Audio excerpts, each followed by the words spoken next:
Very wonderful title. As the College of Business and Management Sciences, under which the School of Statistics and Planning follows, like we have heard, most of our authors come from that school, I take great pleasure and deep satisfaction in the role that our staff and scholars have played in producing this wonderful book. Their participation reflects our college's unwavering commitment to research, policy engagement, but also seeking for new knowledge that directly contributes to national and regional development. Today, we celebrate the extraordinary life and contribution of Dr. Musinguzi, one of Africa's most distinguished voices in the field of population and development.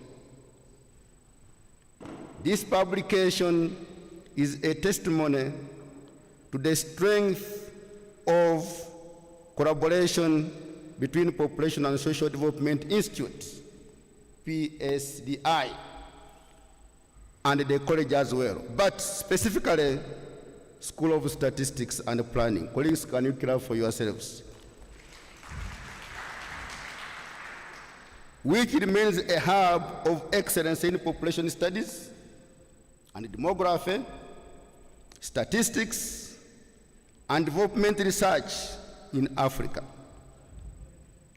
The College of Business and Management Sciences remains committed to strengthening networks between action research and policy, but also ensuring that our research findings inform real decisions in government, civil society, and beyond.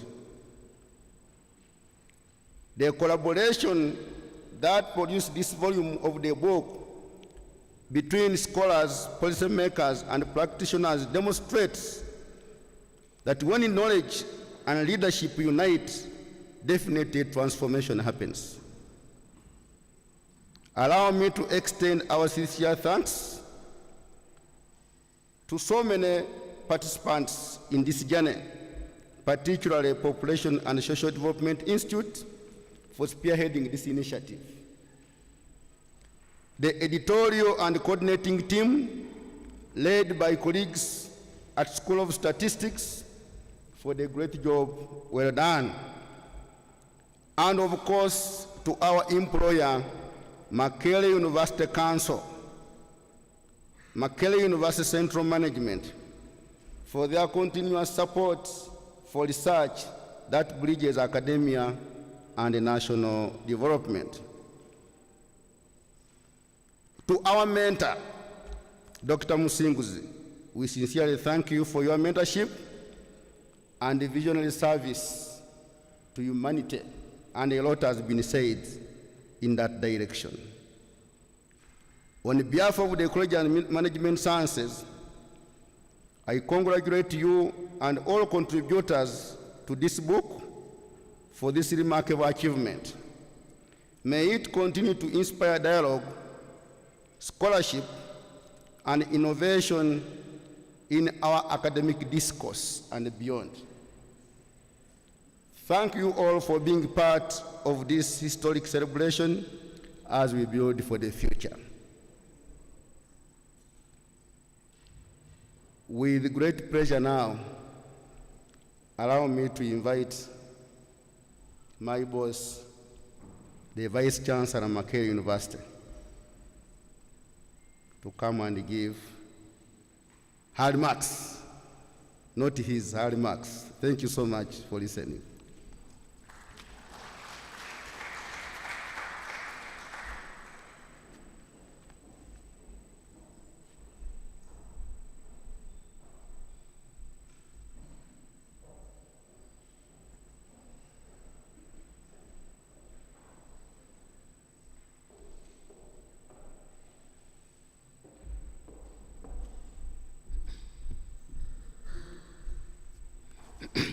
Sorry.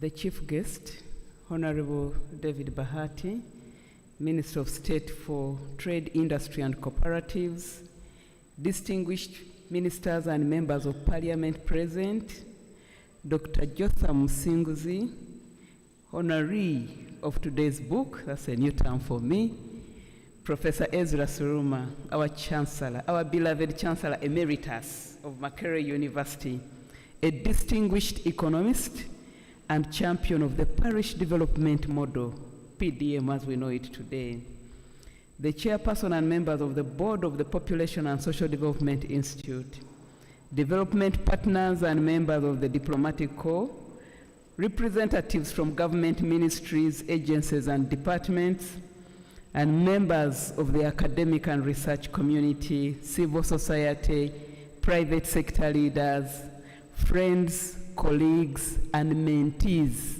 of Dr. Musinguzi, the media, staff, and students. A good afternoon to you all. It gives me great pleasure to welcome you to this book launch of the past, present, and future considerations in advancing population and development in Africa, essays in honor of Dr. Jotham Musinguzi. This publication is a landmark effort by the Makerere University staff from the School of Statistics and Planning, working together collaboratively with the Population and Social Development Institute to document, celebrate, and advance the enormous contribution of one of Africa's leading champions of population and development. In a special way, allow me to extend a warm welcome to our chief guest, Honorable David Bahati, Minister of State for Trade, Industry and Cooperatives. Honorable Minister, we sincerely thank you for accepting our invitation, and your presence today is a true demonstration of the government's continued commitment. Okay. Yeah, I'm just being corrected that the guest of honor is Dr. Chris Baryomunsi. So I thought he had come in his different aspect, having worked with UNFPA before. So we correct that. I'm sorry about that.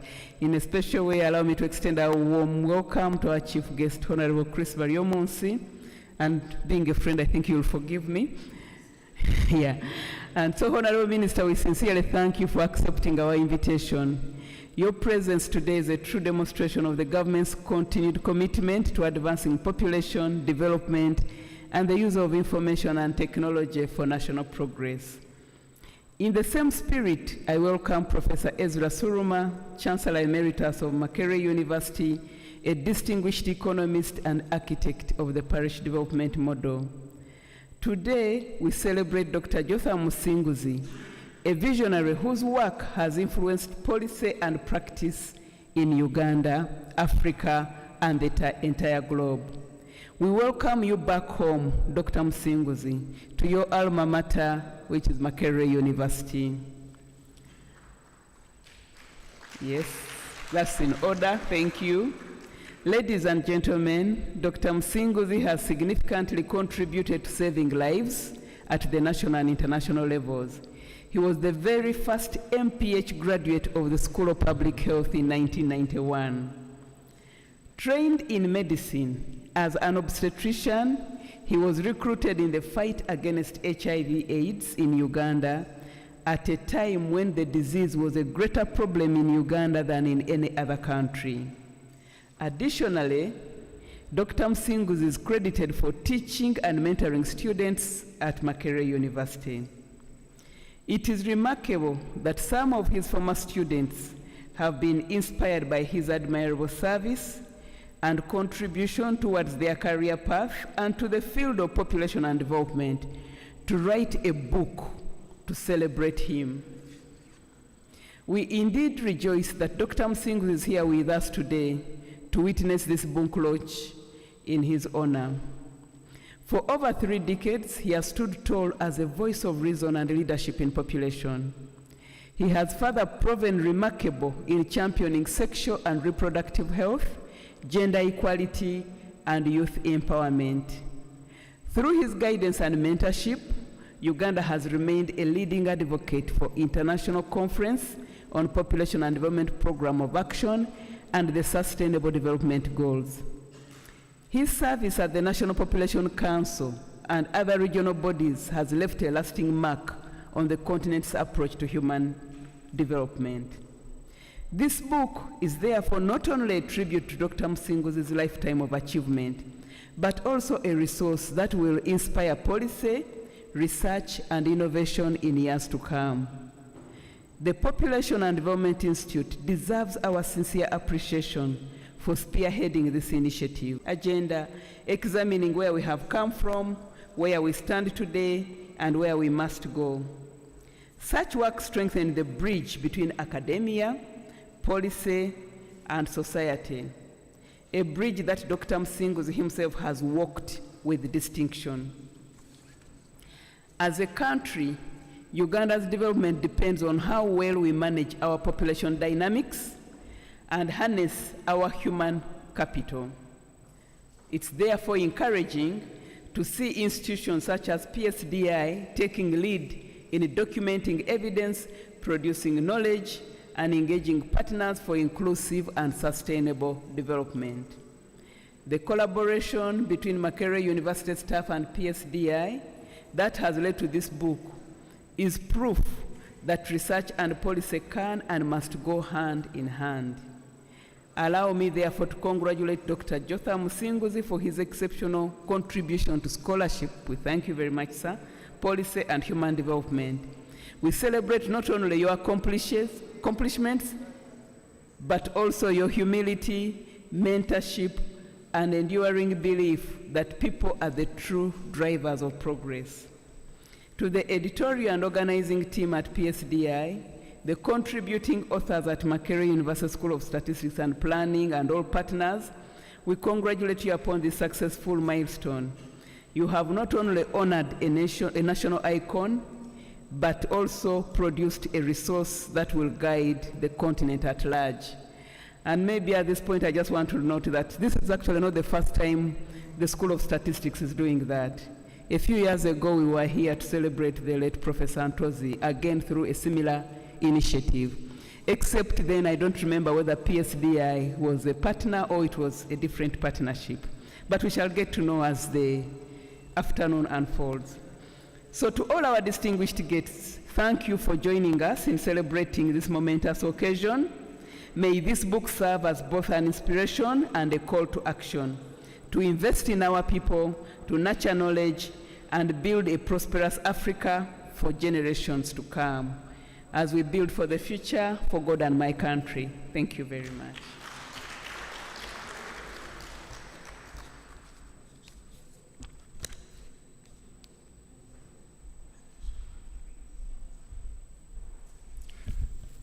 Ladies and gentlemen, let's give a much bigger round of applause. Thank you so much.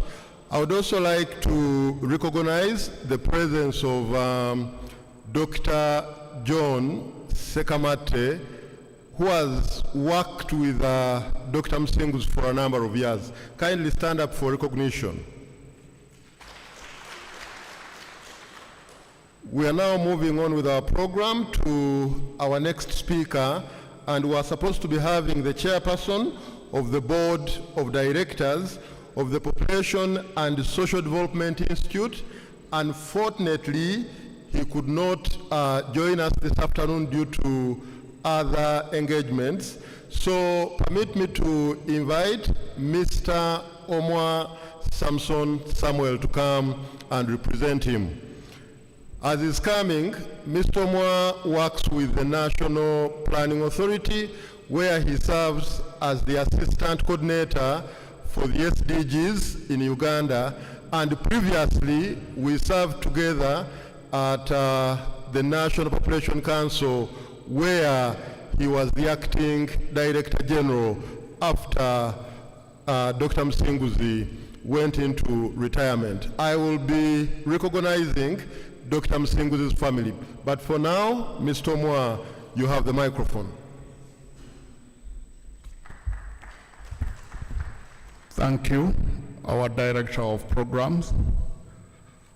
the chief guest, Dr. Chris Biariamunsi, Minister of State for ICT and National Guidance, the Minister of ICT and National Guidance, the honoree of today, Dr. Jotham Musinguzi, the board members of Population and Social Development Institute, representatives from development partners, government, civil society, academia, and research community. Ladies and gentlemen, good afternoon. Ladies and gentlemen, good afternoon.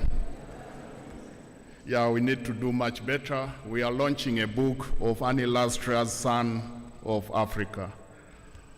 It's an honor to welcome you all to this special event, the launch of a very important book that celebrates the life and work of a remarkable African leader, Dr. Jotham Musinguzi. Today, we gather here to honor his remarkable legacy built more than 30 years of hard work, wisdom, unwavering commitment to the people of Uganda and Africa, as well as the world.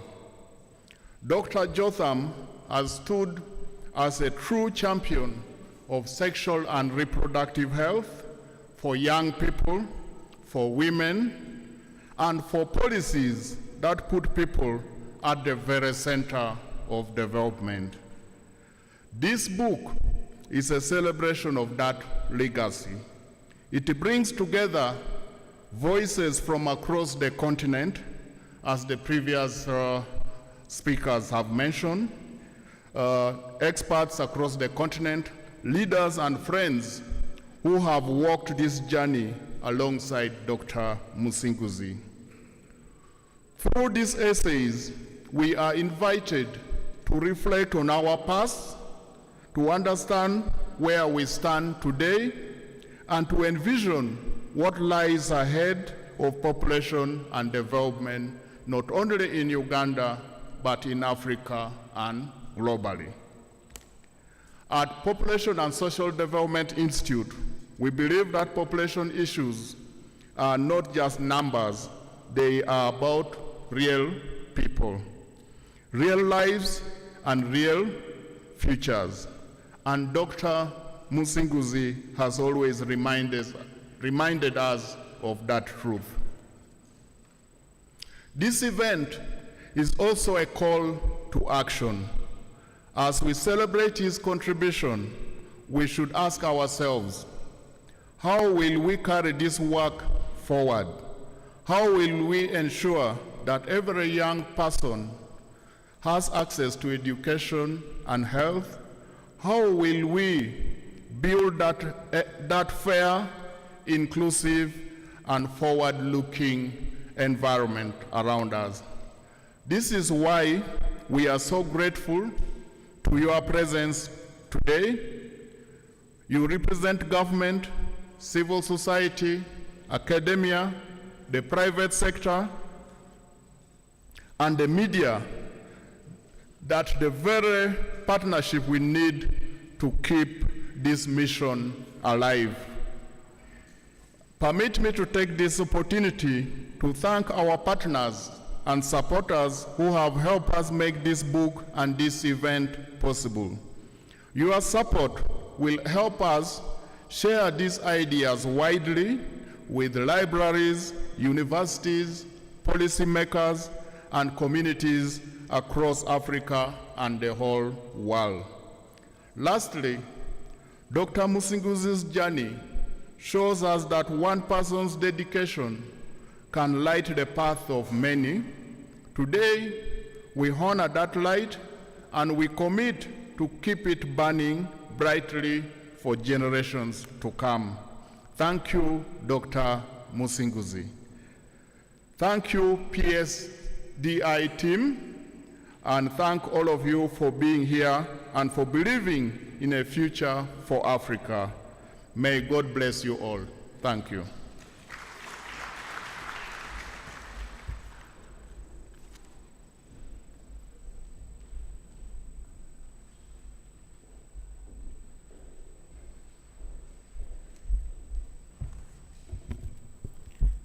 Yes, thank you very much.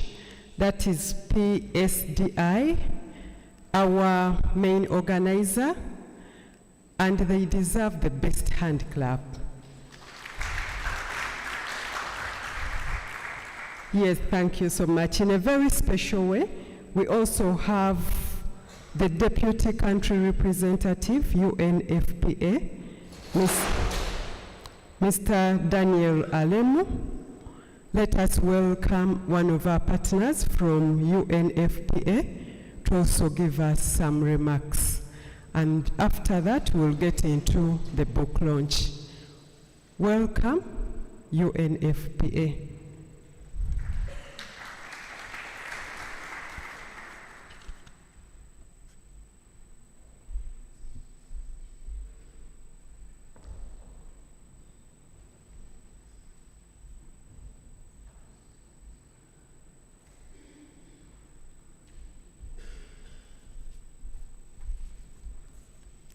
Good afternoon.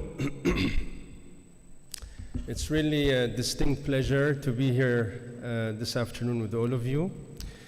Let me start by recognizing our guest of honor, Honorable Chris Baryamunsi, Minister of ICT and National Guidance,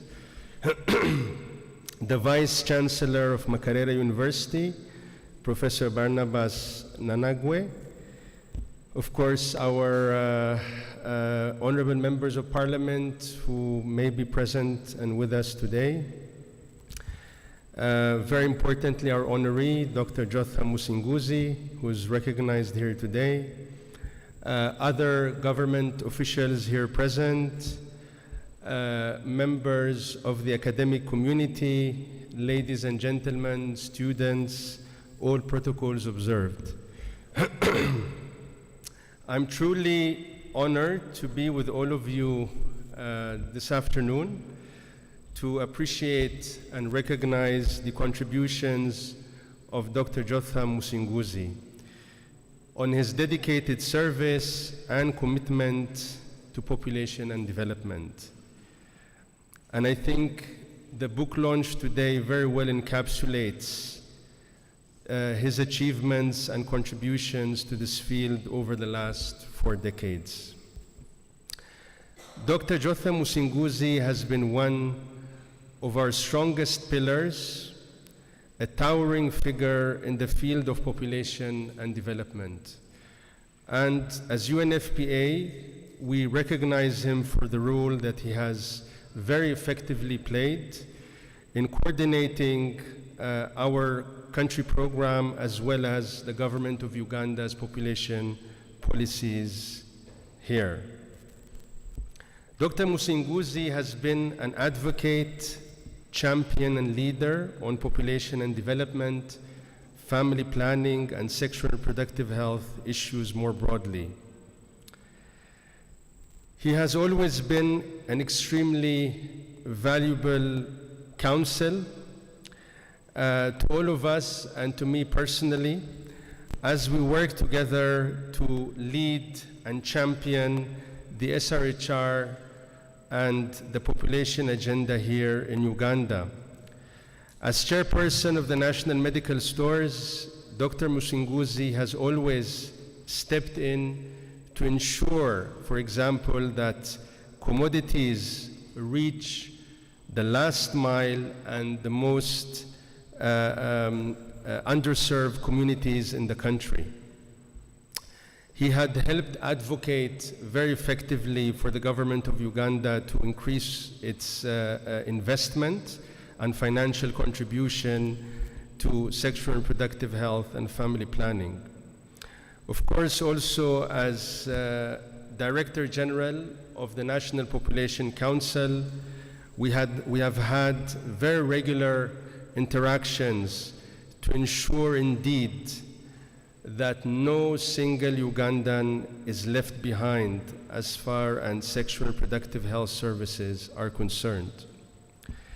Dr. Musinguzi has always been recognized for his outstanding work to promote the international conference, the Cairo International Conference on Population and Development principle that reproductive health must be a key cornerstone of any social and economic development program in Uganda. He was at the center of negotiations leading to the adoption of the country commitments, including the Addis Ababa Declaration on Population and Development and the ICPD Nairobi Commitment, among others. These have led substantially to the increase in access and investment in sexual and reproductive health and family planning, as well as advances in public policy in Uganda, but not only in Uganda, throughout the African continent. It is really these contributions and results that have led UNFPA to award the prestigious UN Population Award to Dr. Musinguzi in 2013, which was awarded by then the UN Secretary General, Mr. Ban Ki-moon. The award was given to Dr. Musinguzi in celebration of the individual category to recognize his strong advocacy efforts on reproductive health throughout his distinguished career. Dr. Musinguzi has and is respected by all partners, donors, government, civil society, academia, and professional societies that he has worked with. And I think for us as UNFPA, I can say he has been the go-to person whenever we had any challenges, of course, or issues that required really close advice and counsel from a trusted partner and colleague. Therefore, as we convene today to launch Dr. Musinguzi's book, Present and Future Considerations in Advancing Population and Development in Africa, Essays in honor of Dr. Jotham Musinguzi, we congratulate him and we congratulate the team as well that has made this publication possible. I take note as well of the newly launched program on parish population profiling that is aimed at bridging research and community action using parish-generated socio-demographic data to inform planning, budgeting, and service delivery. We are really excited to be partnering with the Population and Social Development Institute to help promote evidence-based driven planning, programming, and decision-making. And I really want to thank Psdi as well for organizing the event today. As UNFPA, we do emphasize the centrality of data and research, and therefore we're quite excited to be part of this launch today, which we hope and trust will advance the conversation, population and development in Uganda and in Africa as a whole. As I conclude, I would like once again to recognize and congratulate Dr. Jotham Musinguzi for his years of service, for his support in promoting and championing the ICPD agenda and mandate, and also for his close partnership with UNFPA over the years. We have truly appreciated you, Dr. Musinguzi, and we know that you will continue to be a formidable partner and ally to ensure that the ICPD agenda is achieved fully here in Uganda. At this juncture, I would like to present a small token of appreciation to Dr. Musinguzi.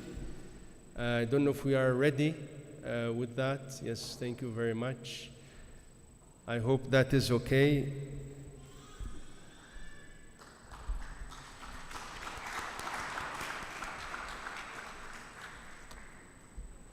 If I may trouble you just to join me for a quick second, Dr. Musinguzi.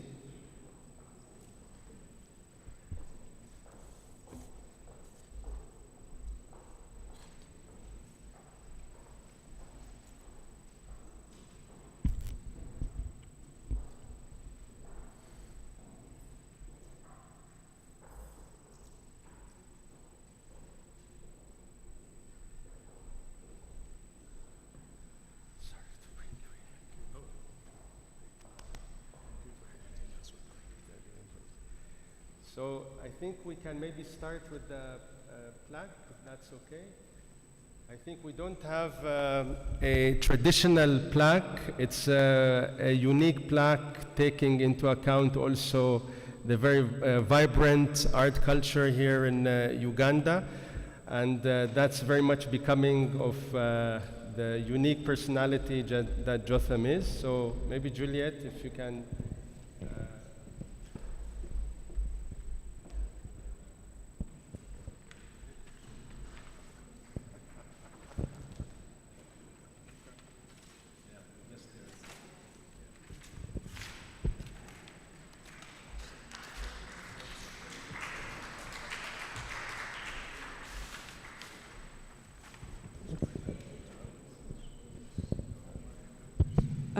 Special request for this photo to come out well. Kindly, if you could move here. Please, your best smiles. Yes, thank you very much.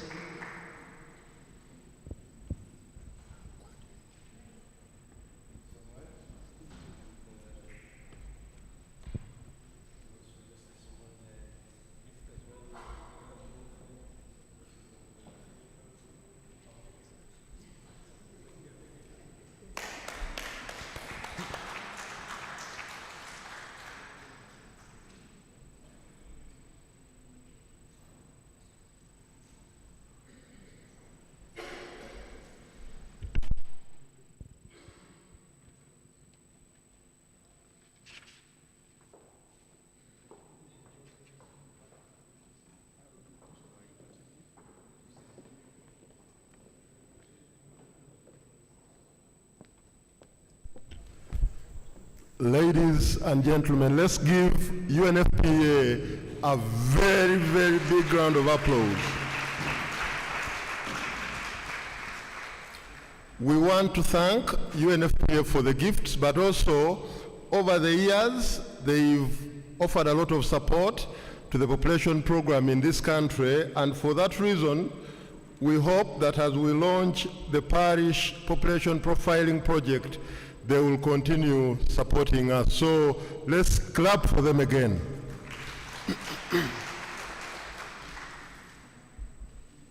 The big moment has arrived, but before we launch the book, I want to recognize a few individuals. I want to recognize the presence of Professor Ben Kiriejirie, a special guest of Dr. Jotham Musinguzi. Kindly stand up for recognition. And then I would also like to recognize the presence of Mr. Patrick Mujirwa, the ED of PPDRO, and PPDRO is Partners in Population and Development, Africa Regional Office. Now, ladies and gentlemen, permit me to introduce Dr. Jotham Musinguzi's family, and I will start with Mama. We want to thank you for the good work you've done throughout the years. Canon Catherine Musinguzi. Let's give her a big round of applause. And Mama has come along with her sister, Miss Beat Tugeineyo. Kindly stand up for recognition. I will now request the entire family, including my sisters and brothers, the children of Dr. Jotham Musinguzi, to stand up for recognition.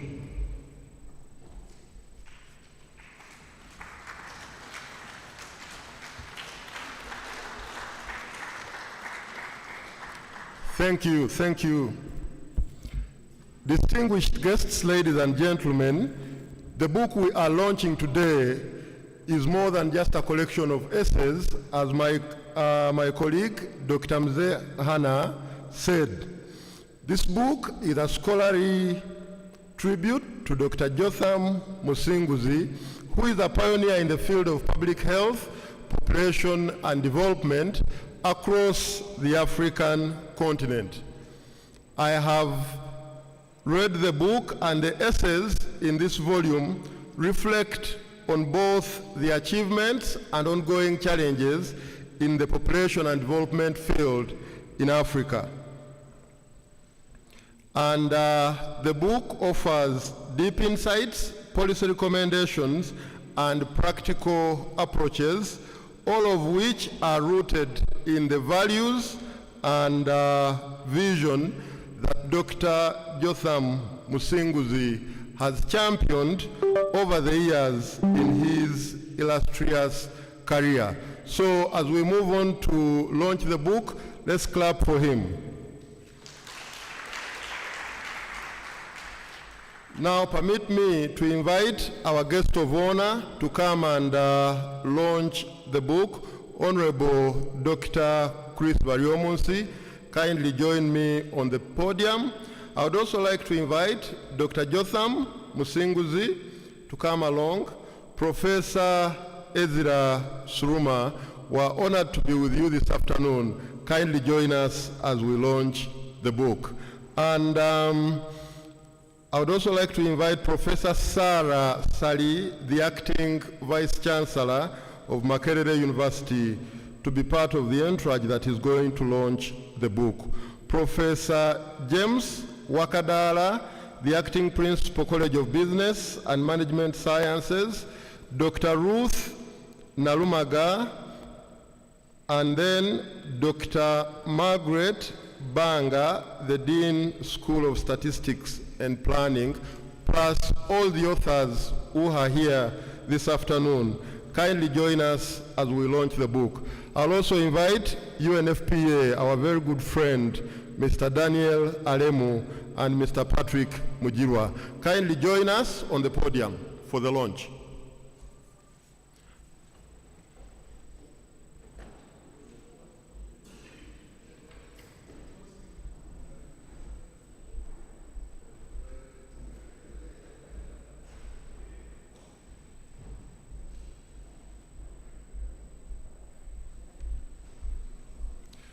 So we are going to launch by unveiling the dummy of the book, and I'll count from 3 to 1, and then Honorable Dr. Chris Baryomunsi will unveil the book that we are here to launch this afternoon.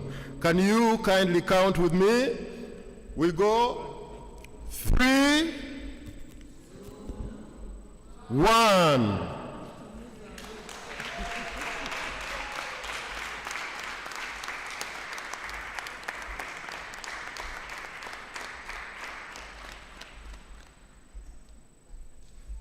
Thank you so much. I'll request the cameraman to take a group photo.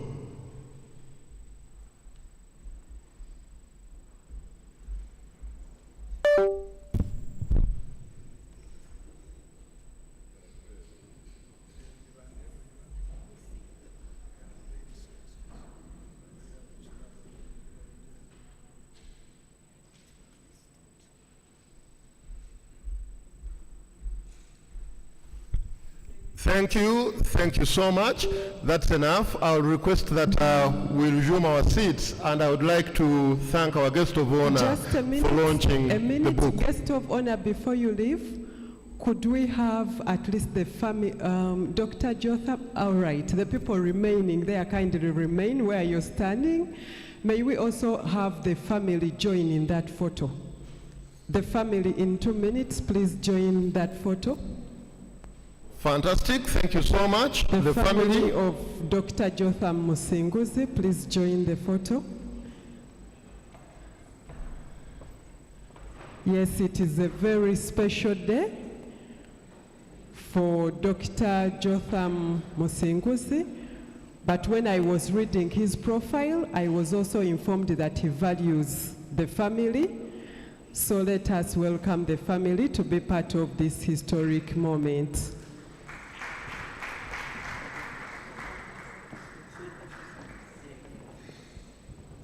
And I have been informed they are markers. So we are going to be assisted. Paul, please get where the chief guest is. He's ready to sign, okay? So that we have the right signature. Oh, wow. Members, this is a very happy family. And thank you, really, family members, for turning up. And you're going to give us the best smiles for us. We are going to be watching. This event is also being live streamed on the Makerere University YouTube channel.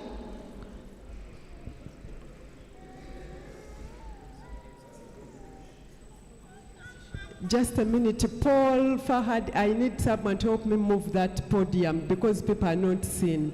Fahad, the entire team, energetic team, please help me remove the podium.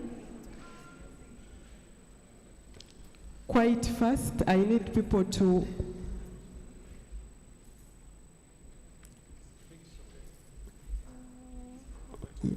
Just help me push it. Electricity.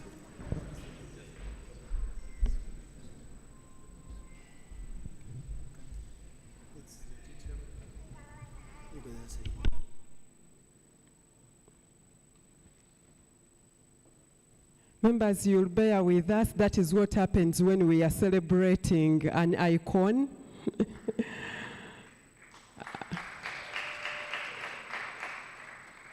Yes, it is a very special day, and Dr. Jotham Musinguzi is also a very lovely family person. And I'm happy to see the upcoming generation of authors. Yes.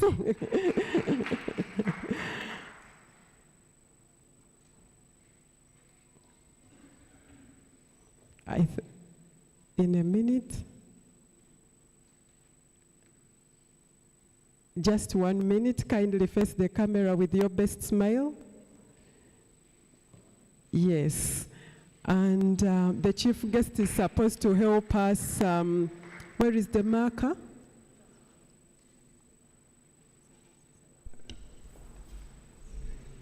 Okay, the chief guest will sign.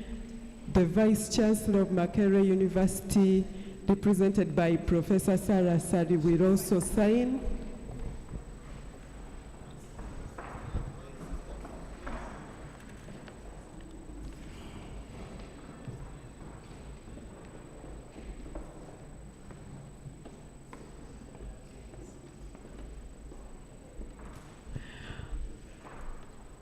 Yeah, I can go? Yes.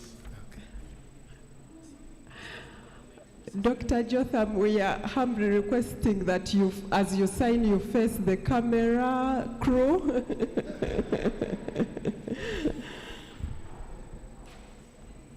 Yes, that way.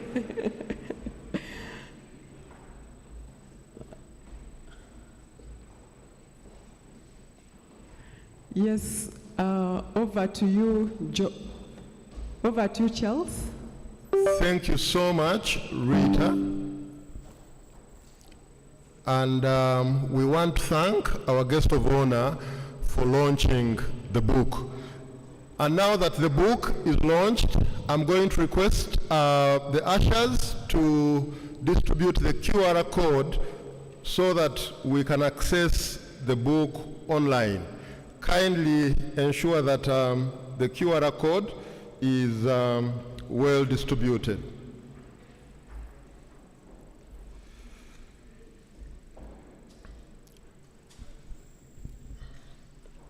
Now, ladies and gentlemen,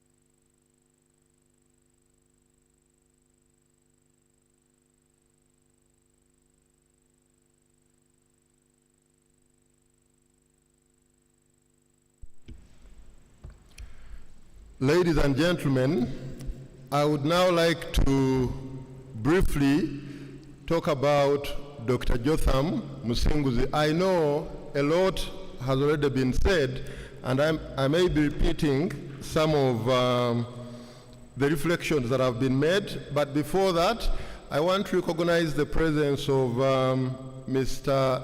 Jackson Chekwako, the ED of Reproductive Health Uganda, and a very good partner of the population program. You're most welcome, sir.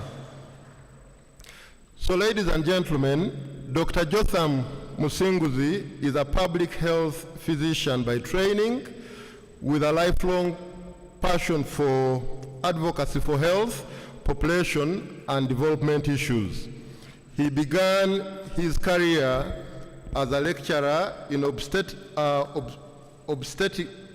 and gynecology here at Makerere University at the medical school, where he mentored and shaped generations of Uganda's health professionals. He is, of course, best known for his exemplary tenure as the Director General of the National Population Council, where some of us served, and where he provided visionary leadership, and his work ensured that population, health, and human capital became central in Uganda's Vision 2040 and the successive national development plans. Currently, Dr. Musinguzi continues to serve our country with distinction as a senior presidential advisor on population and development issues. I'm happy to note that Dr. Musinguzi's leadership went beyond Uganda. He served as the regional director for partners in population and development at the Africa Regional Office, where he helped strengthen the South-to-South cooperation among developing countries. He played a pivotal role in the 2012 London Family Planning Summit, a landmark event that gave birth to the Global FP 2020 initiative. Ladies and gentlemen, his extraordinary contributions have been recognized at the highest levels. In 2013, he received the United Nations Population Award, and this was presented to him by the then UN Secretary General Ban Ki-moon at the UN headquarters in New York. And that was a global acknowledgement of his role in advancing the International Conference on Population and Development Agenda. The following year, in 2014, he was honored with the International Alumni Award for Exceptional Achievement from the University at Albany in the United States. Dr. Musinguzi has also been a trusted leader and board member across a wide range of national and international institutions. Currently, as I said earlier, he serves as the chairperson of the board of directors of the National Medical Stores.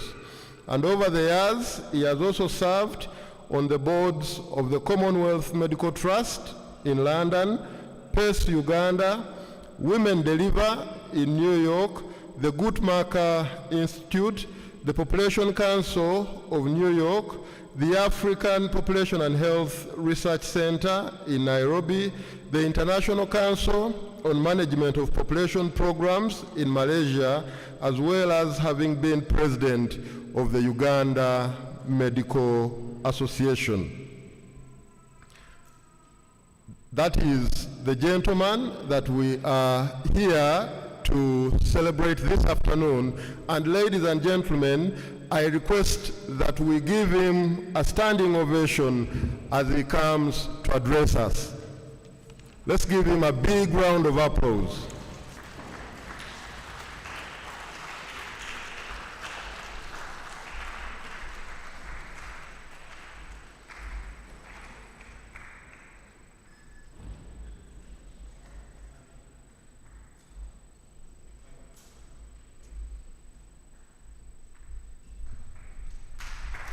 Thank you. Did I see? Did I be seeing? Please sit down. Take your seats. Thank you. Thank you.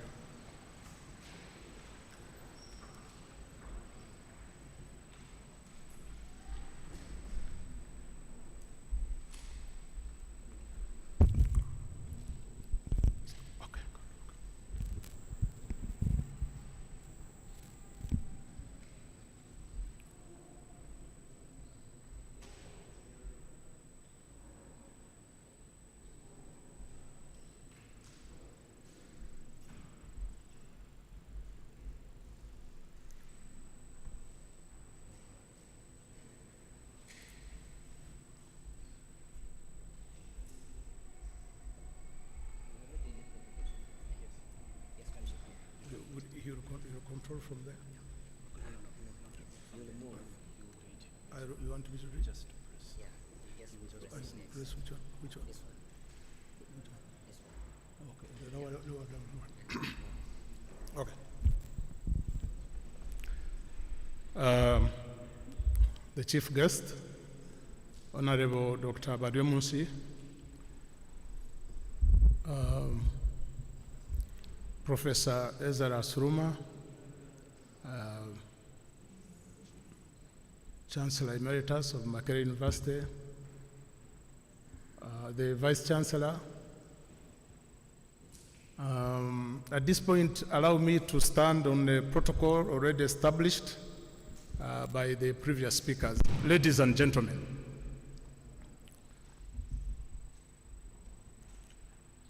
I want to thank you all for being here, and I don't take your presence here for granted, and so I take it as an honor and an act of friendship.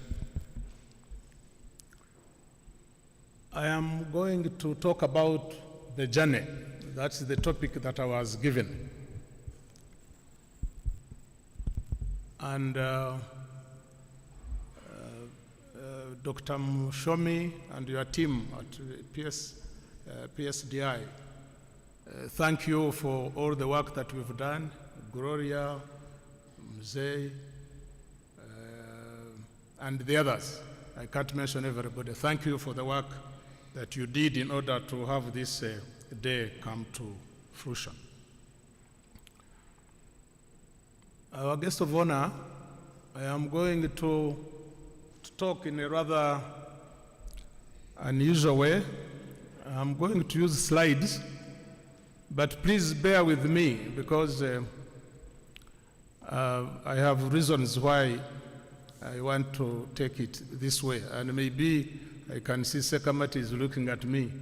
Dr. John Sebulima Sekamati is, I'll talk about him a little more later, but he's already looking at me. He has a style of alerting you that you are taking the wrong course. But I have learned also not to listen to him too much. So what is this journey?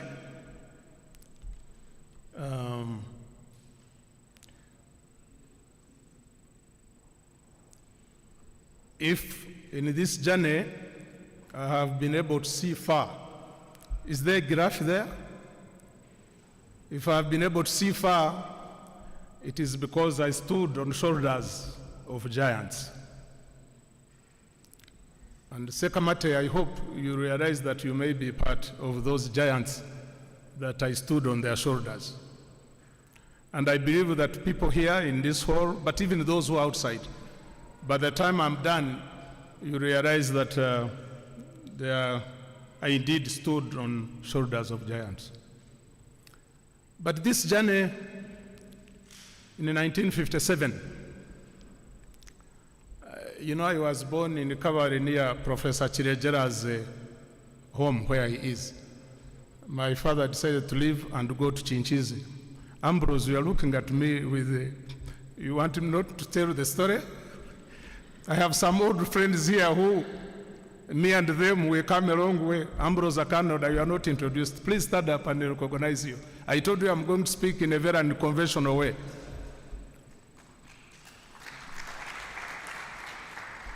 That Ambrose Akanoda, we were together in Mitchell Hall Don't ask me the years, but we also went in exile together during Idi Amin's time. We will talk about those things. Ambrose, I will talk to you about in a different way as well. The time that Oito Jok sent us to Karamoja. Me and you. So if you think I have been able to see far on this journey, it is because I have stood on shoulders of giants. And you are going to see the giants as we go along. In this room, there is also my sister who is seated next to Daniel and Ambrose. That sister of mine, she used kumpeka. So, you Margaret, when you live here, if they say those who went to Makerere, put up your hands, you should also put yours up because you have come there, you have passed there. Nobody can deny that you came to Makerere, so that's a good thing. But in 1957, I was a little boy and I was going to school 7 miles away from my home. My father had left Chirejera's place and gone to live in Chinchizi, the current Kanungu. By then we used to call it Chinchizi, and the name will come again later on. When he got to Chinchizi, he settled just on the boundary of the national park, the one we now call Queen Elizabeth National Park. So one morning I was walking to school, bare feet, with my lunch. In those days, in the 50s, the lunch was a small potato, some small beans wrapped in a banana leaves. The banana leaves which had been put on fire to soften them, but also to kill bacteria. They had their own science. And then they would wrap it, and then it was, I would be walking to school with my kasbor thing, where my lunch was. Lunch that had been cooked the night before. Very small lunch. So it had rained the night before, and I was walking bare feet, and as you walk on sand, you leave a footprint. When my father woke up and was moving around after I had gone, he found that there were paws of a lion superimposed on my footprint. And for those who are initiated, you know you can tell who was going first and who was second because the paws are on top of my footprint. So in other words, the lion was following me. So my father moved on, and all of a sudden the footprint of me and of the lion disappeared. And you can tell what went on in his mind. He's nodding. So my journey was almost interrupted. How I survived, I have no idea. I never saw the lion myself. The board of NMS, I am going to tell you the story of when I actually saw a lion face to face. I promised you that in the media. That's a story for another day. But for now, I survived. I never saw the lion. I don't know what it was doing there. And there it is. So, but my journey almost got interrupted if I had become the breakfast of that lion. Move on in 1963, the year after independence. I went to Kigezi High School, all the way from Chinchizi now. And I can see Dr. Surum is smiling. This was a long distance. This is a young boy coming from there. Transportation was a problem. But I went to Kigezi High School for senior 1 and 2. And, but what I noticed is that the road was very rough. And we used to hear stories that women would die on the way to go to Kabale Hospital because that was the nearest hospital in the 50s. Women, pregnant women, have no transport. They lose their babies or lose their lives or both on the way to Kabale, 50 miles away. This impacted me, and as you'll see as we move on. In 1965, I joined the Intare School, for my senior 1, senior 6. Entire school, I remember one thing vividly. I was staying in Mbaguta House. Anybody who went to entire school here? No. Oh, there's somebody there, yeah. So there was Mbaguta House. Oh, of course, my classmate and long-term Dr. Biarugaba is here. So I went to entire school and I stayed in Mbaguta House. Those of you who know, maybe Dr. Biarugaba, the other one is young. That is the house that your president stayed in. So I had the singular experience of staying in a dormitory with the current president.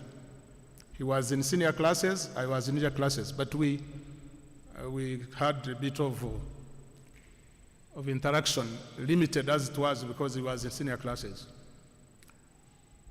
But the young Museveni told us one thing. We elected him as the president of the Scripture Union. And he was fond of quoting the Bible. But don't report me, Honorable Yomusi. He was quoting the Bible for wrong reasons.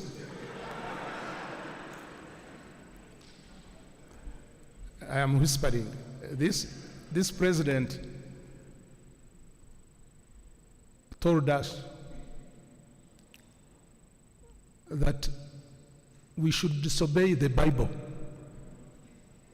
In particular, the book of Matthew, chapter 5, verse 39, that Jesus, on the Sermon of the Mount, that if somebody hits you on the right cheek, you turn the other one as well. Museveni said, no, don't listen to this type of thing. And he kept preaching it, and of course the rest is history. I move on from Tare School, I come to Makerere, medical school, 1971, during Idi Amin's time. I remember 3 things during Idi Amin's time. One, the Israelis came and raided Entebbe airport. Then the next one is that the Archbishop Ruwum was murdered during that time. But then here, this one. I had a teacher, a professor in medicine.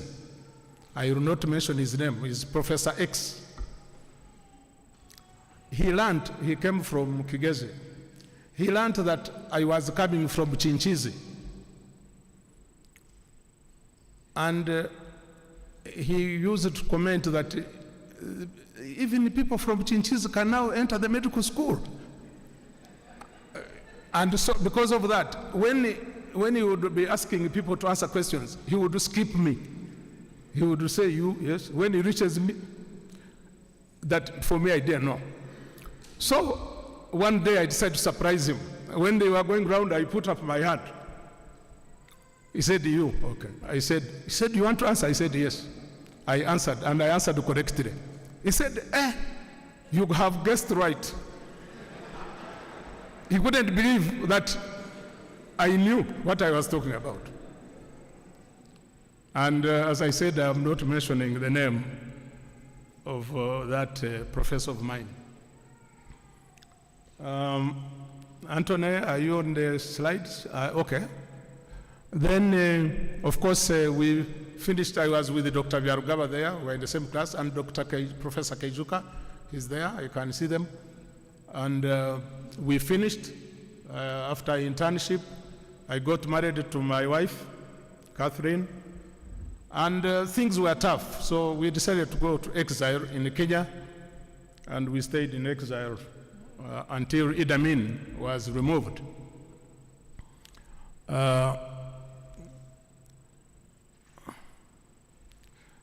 Some of these are too small. Are you people able to see them? Okay. Okay, good. Okay, I'm seeing them now. And our life in exile was uneventful. I came back in 1980 and embarked on postgraduate training, and that too was not eventful.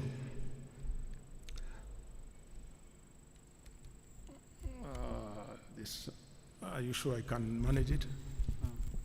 Okay. The things are a bit small, but in 1984, I had a short stint in politics. How Ambrose is looking at me, Chirejera is looking at me. This was the difficult days of Obote 2. And we, in our naivety, me and Chirejera decided that we want to go and stand. Of course, for me, I was standing against my former professor. In the, you know what I talked about, these Chinchizi people. There is a doctor from Kawari who said that in Chinchizi there is nothing that is good that comes from there, only pineapples and whatnot. So that's why we couldn't be doctors. That's why we couldn't represent ourselves in the parliament. So he came and represented our people there. But I decided to go into politics because I thought there was a problem. Ambrose remembers those days very well. Professor Chirejera remembers very well. I think we were a little naive, but it worked for us in some other way. It definitely worked for me because it gave me a different perspective of what goes on in life. Anton, I cannot see the years.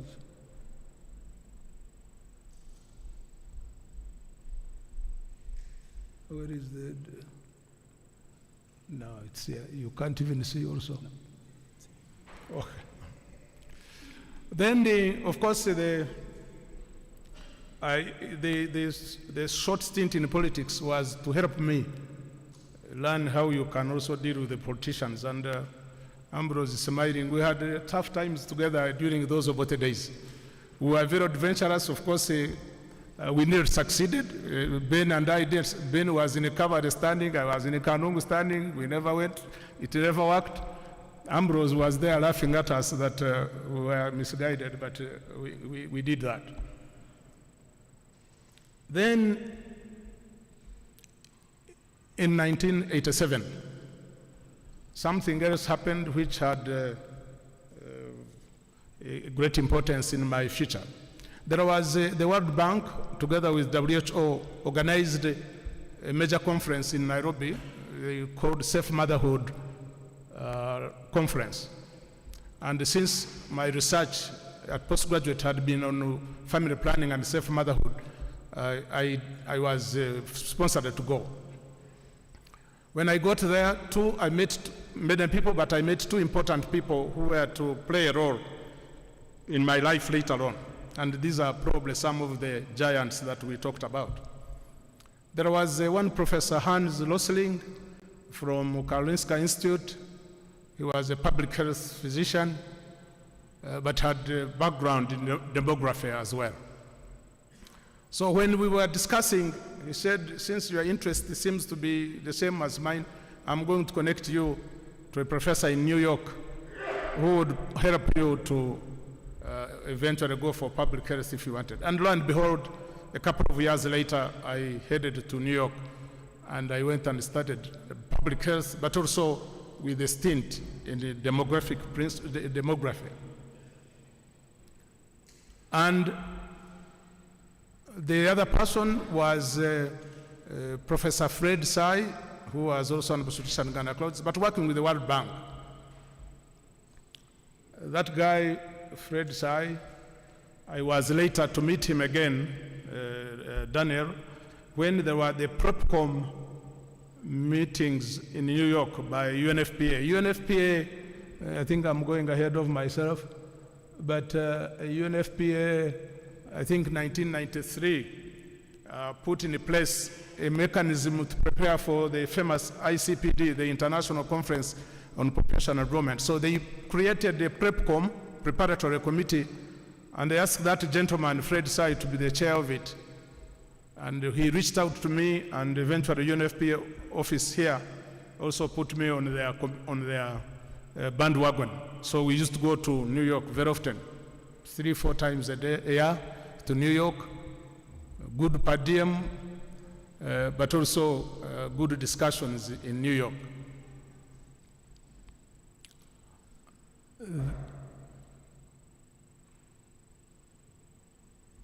In 1989, 93, I was elected president of Uganda Medical Association, and for better or for worse. Why am I saying that? Some of you recall Professor Keijuka, Justus. You recall that the late Dr. Makumbi was the Minister of Health. A very nice gentleman, very soft-spoken, very sophisticated.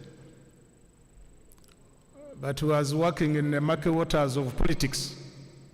And doctors are stealing drugs. There are no drugs in the hospitals. Doctors are not in the hospital. The nurses and doctors are just busy stealing drugs. And they are always in their private clinics.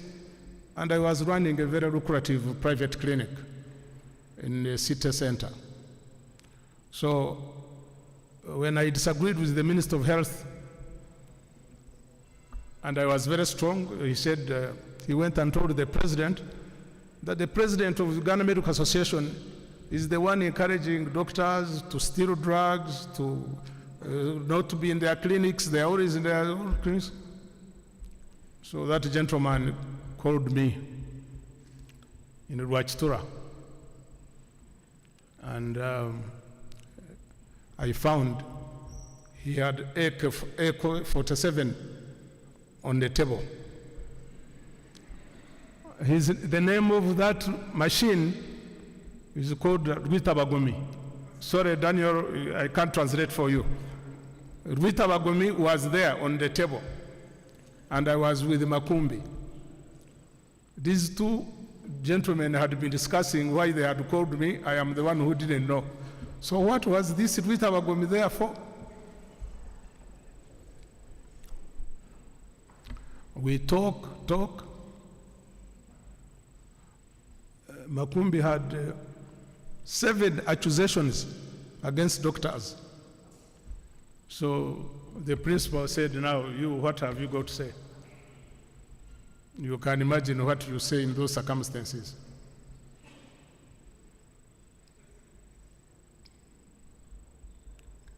I explained to the president the circumstances. I told him, this would be of interest to you, Apollo and Magona. I told the president that you are being misinformed by your minister. This minister is telling you lies. The reason why there are no hospitals is not because the doctors and nurses are stealing them. It is because the budget is very small. It was a very tiny budget. They send the budget to the Minister of Health. The Minister of Health, sorry, Honorable Yumus, the Minister of Health uses it for per diem and whatever. If there are emergencies in the ministry, by the time the National Medical Stores ask for requests for the money, because you have to do, plans, whatnot, by the time you put in requisition to get the money is not there. The people of Uganda have no drugs. Makumbi, you are misleading the president. Hey, what about the clinics that you run? I said, Mr. President, in the circumstances, it is better that the doctors continue to do some private practice. All we need to do is to make sure that they do it responsibly and all sorts of things. The AK-47 didn't do the job. The rest is history. But one of the things that really was good during that time, I said for better, for worse, is that I think the president realized that there are some people who can tell the truth sometimes. I don't know whether all the time, but sometimes. So fast forward, let's go to 1991. 1991, there was, I think, Professor, I don't know whether you were the chairman, Professor Jire. Were you the chairman of the UBOS then? Not yet.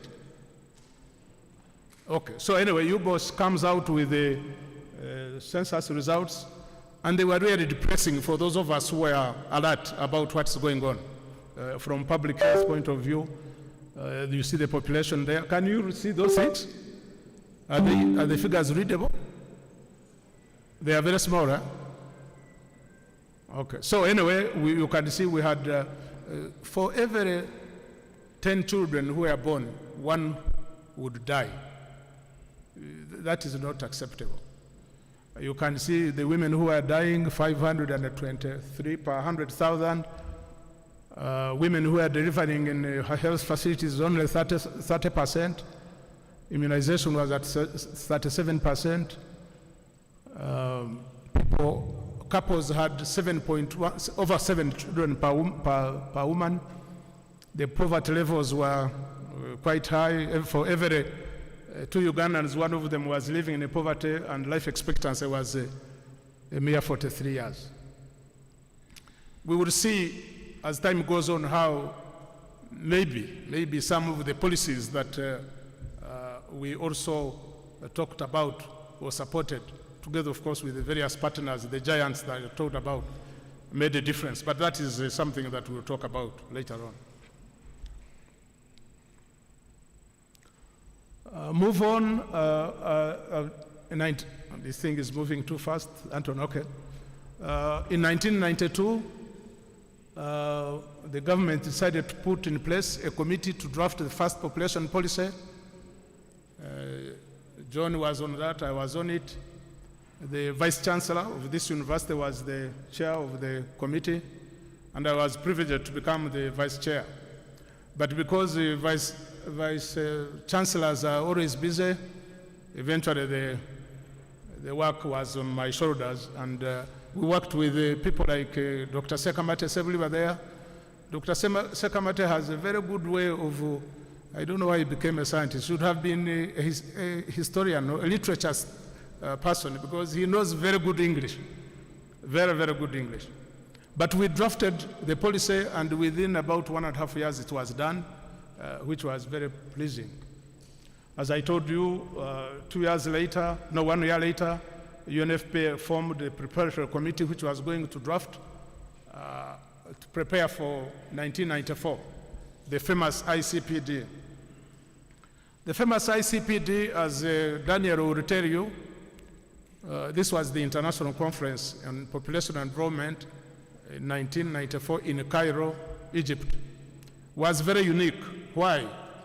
Previously, we people in the field of safe motherhood, the health of mothers and children, were always talking using the word safe motherhood. So words like sexual, reproductive health and rights were a distant thing. They were not mainstream. So one of the things that I am proud to say I was associated with was working with the then chairperson of the preparatory committee, that Ghanaian who was working at World Bank, who eventually became the chair, the substantive chair of the preparatory committee. We worked together to craft that language. The problem with it, the language was very controversial. You can't go to religious leaders and tell them that we are talking about sexual and reproductive. They don't want to hear. I know even here, maybe not in this room, but even in this country, they don't want to hear that language. So we had to craft it in such a way that it was acceptable to even conservative groups. And we had religious leaders, Iran, Arab countries, all those, they were very, they didn't want to hear about the language. So we had to work on that, and so we made sure it was agreed on by consensus. And the good thing about those type of things, once the UN language has been agreed on by consensus, in the next meeting you can adopt it without having to debate it, because it is regarded as consensus. So we had to work hard on that, and I am proud that we are able to make a contribution, especially me working with the then overall chair, Professor Sai. In 1993, the government created the POPSEC in the Ministry of Finance.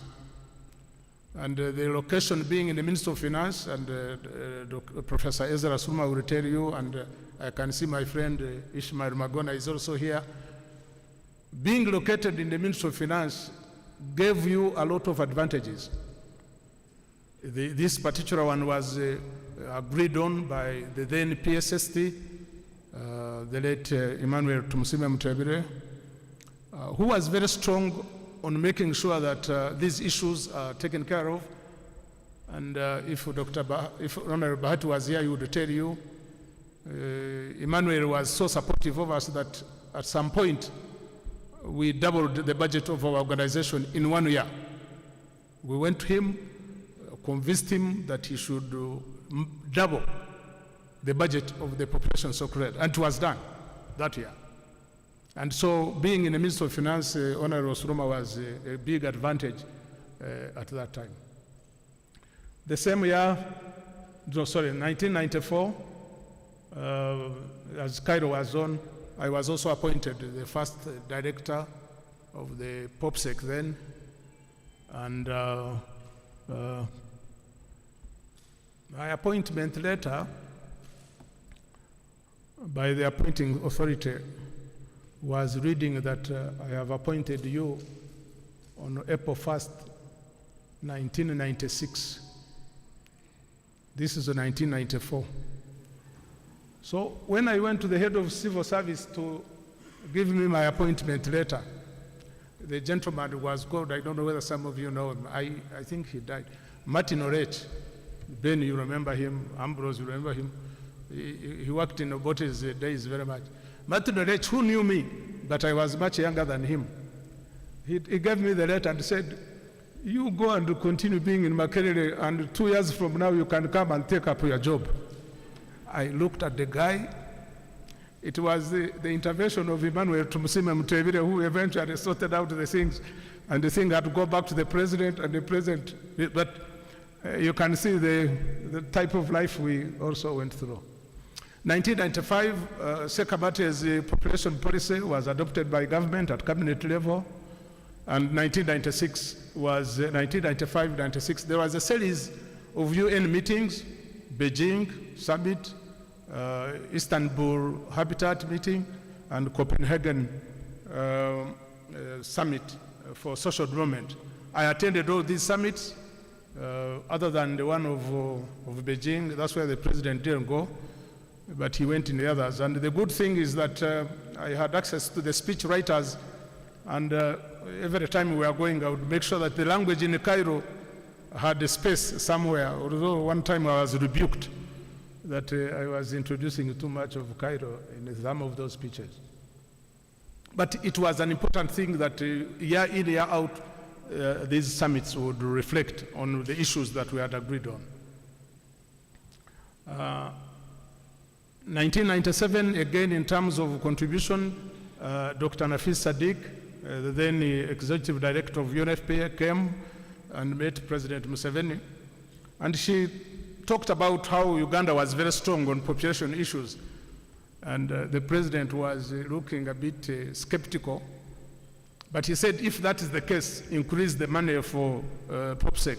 So Nafis Sadiq agreed he was going to do so, and Tumusiime Mutebile, then also permanent secretary, was said he must do counterbalancing. So we got another big boost of monies from both UNFPA and from government. And these are some of the things that made things work in the long run.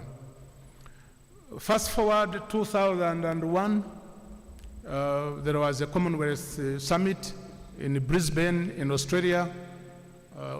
Brisbane is northeast of Australia.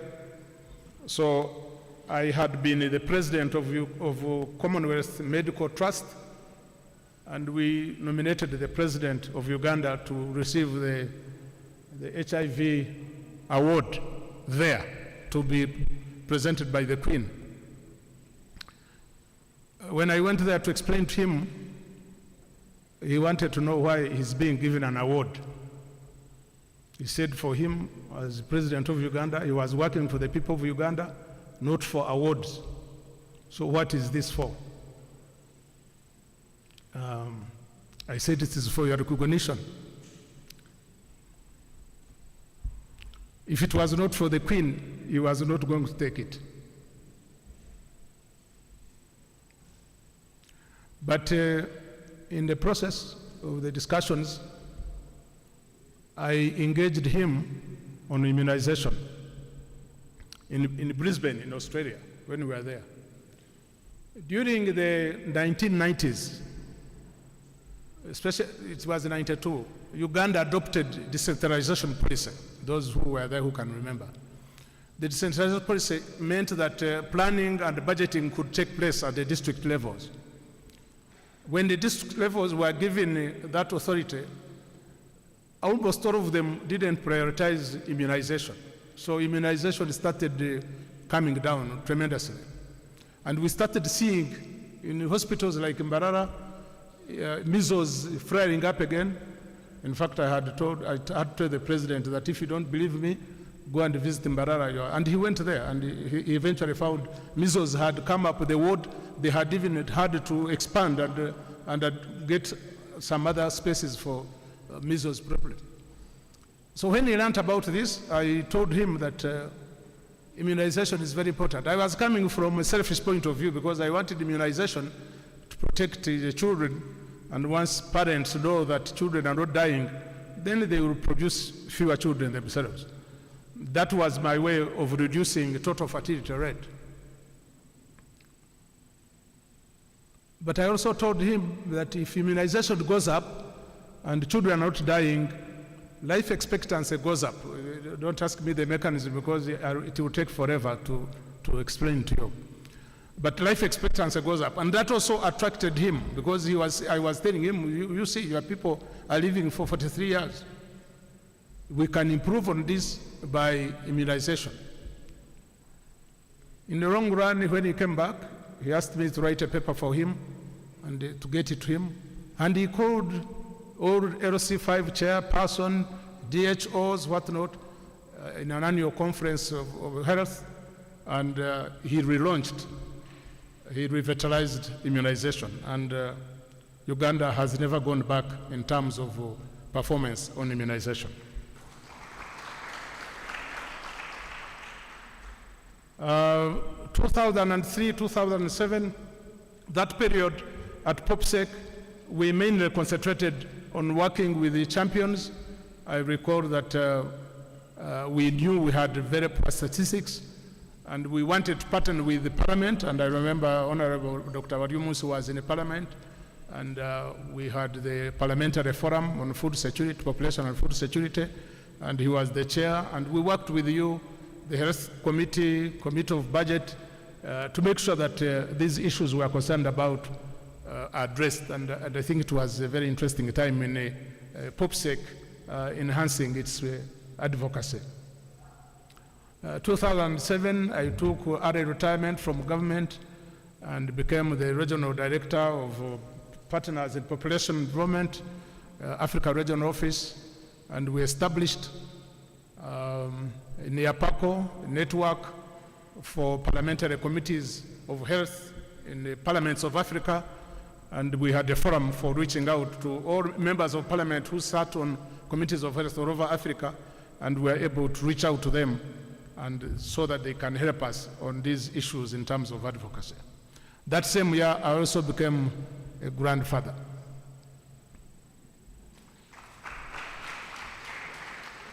In 2008, we revised the population policy to reflect on where we are with the population factors and whether they are being integrated very well in the development planning.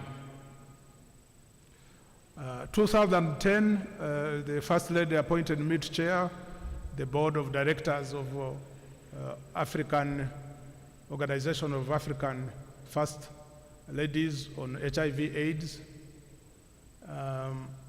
2012, there was a landmark family planning summit in London. This was the first one in the history that heads of states were going to meet to talk about family planning. The problems I had was how to convince the principal here to go to London to talk about family planning. It was done eventually with the help of a number of people. Not only did he agree to travel, but I had heard from UNFPA headquarters, working with USAID, UNFPA headquarters, Bill and Melinda Gates, and UK aid. We had heard that African leaders were hesitant to go to London for this summit. So it wasn't only the president here. So I asked him, now that, sir, you have agreed to go, can you talk to your other colleagues of East Africa? And he agreed. And all the heads of East Africa, on his request, went. Kigali, Kenya, Tanzania. Talk of standing on shoulders of giants.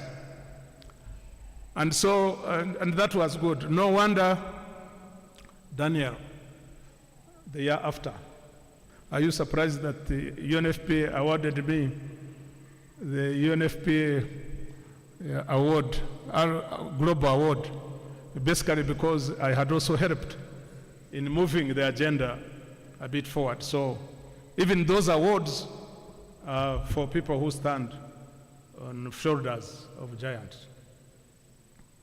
2014, the president agreed to launch the report on demographic dividend. I think the authors of that, indeed the Sekamatis of this world, the Betty Chadondos, the Patrick Mugirwas and others, working with UNFPA, we were able to do this, and the president launched the report.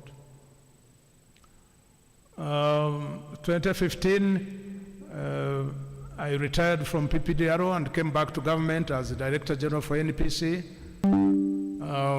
Of course, the NPC board, I don't see Fred here, but I know Sakamate was there, and the others, I don't see them here.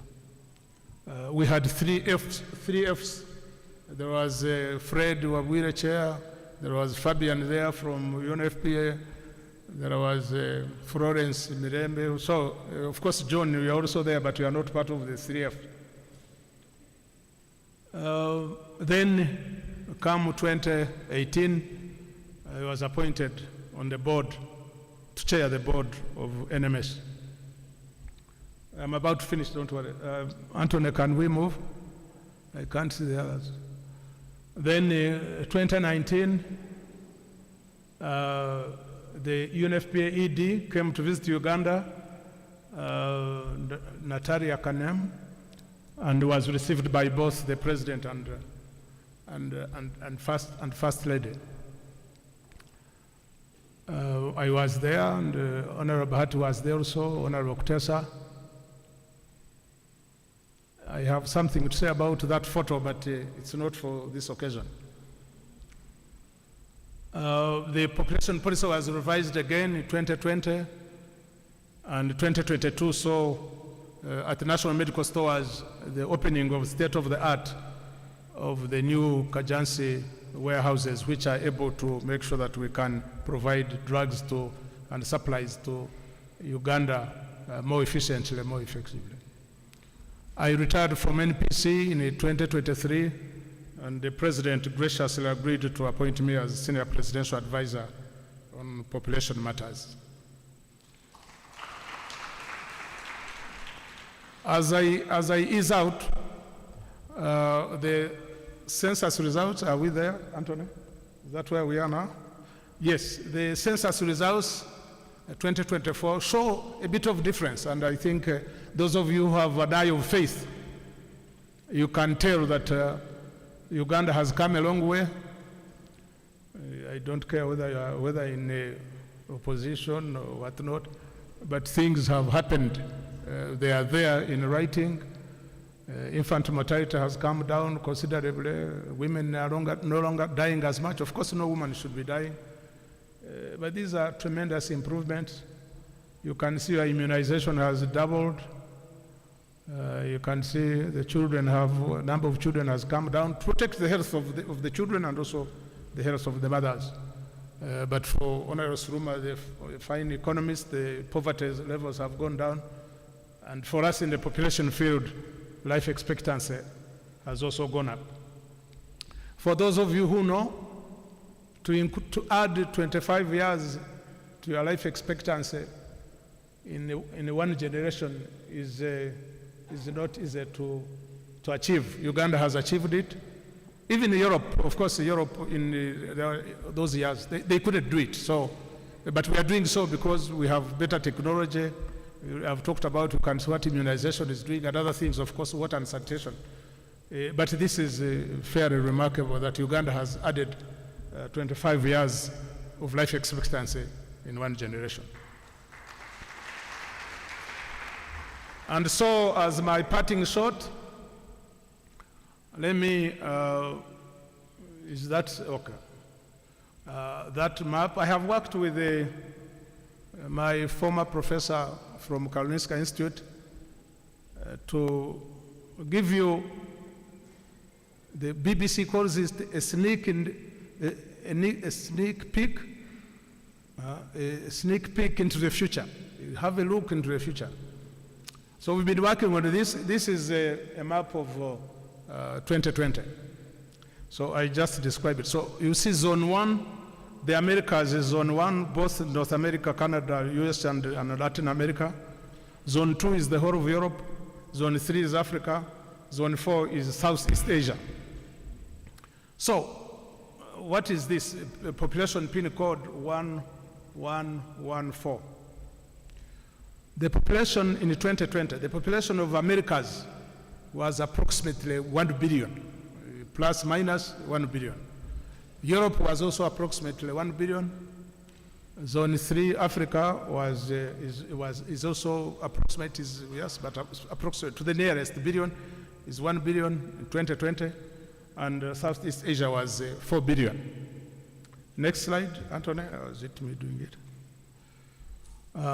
Fast forward, 2063, the Africa we want. Those who know that we are aspiring to the Africa we want in 2063. The Americas, Zone 1, will still be approximately 1 billion. Europe will still be about 1 billion. Africa will have added 3 billion to become 4. And Southeast Asia will have added 1 billion to become 5. What is this? What this means is that 80% of the world economy will be in both Africa and Southeast Asia by that time. If you want to go out and manufacture things, that's where the market is. If you want to do this, that's where it is. I'm not a military specialist, but you never know. Even military strength and power may shift, who knows? I will not be there.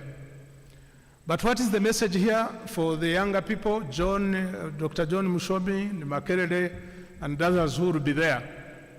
You have a responsibility to make sure that the people of Africa, their well-being is taken care of so that they are able to play a meaningful role as they increase in their numbers. And with that, I want to stop there, but first thank the organizers and all of you who have been able to come. We don't take your being here for granted. I also want to thank National Medical Stores, the Action for Health, Uganda, PPD Arrow, Patrick, and your team, RHU, Jackson Chekweko, PSI, PES, NPA, and UNFPA, of course. And lastly, my family, my both immediate family and others. This picture, is this picture of a former Director General of National Population Council? Because I think there is a perception that the Director General should have a very small family.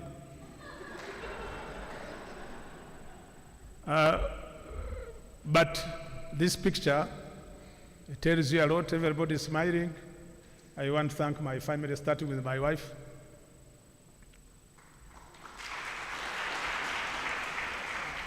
For the support. I told you I had reached a time when I was in New York almost 3 or 4 times a year and with other travels.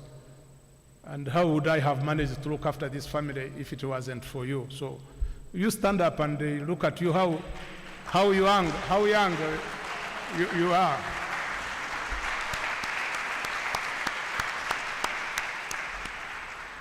And of course, the rest of my family members, they are, as you saw them here, they are great. We have a great family, and thank you so much. So thank you all, and for God and my country. Thank you.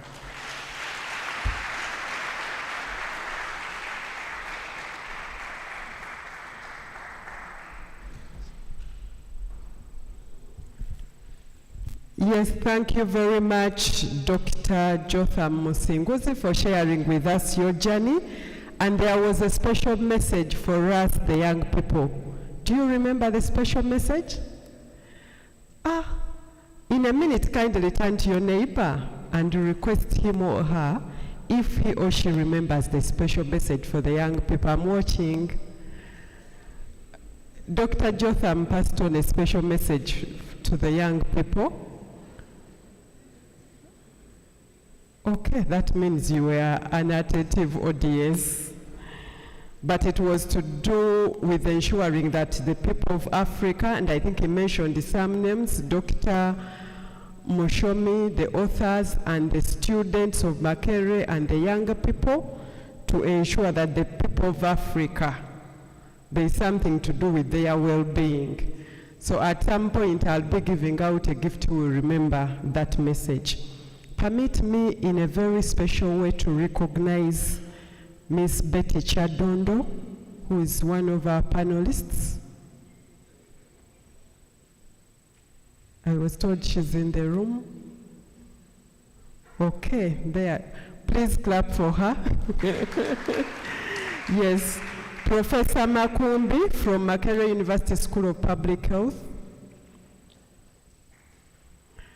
Dr. Mgendawala, NPA Senior Manager representing the NPA, Dr. Mvawala. You're welcome. Ms. Hannah Karema Tumukunde, Miss Uganda 2023-2024, and a student at Makerere University. We need to see that beauty. Okay, thank you for joining us. Dr. Lilian Sekabembe, ED PSI Uganda.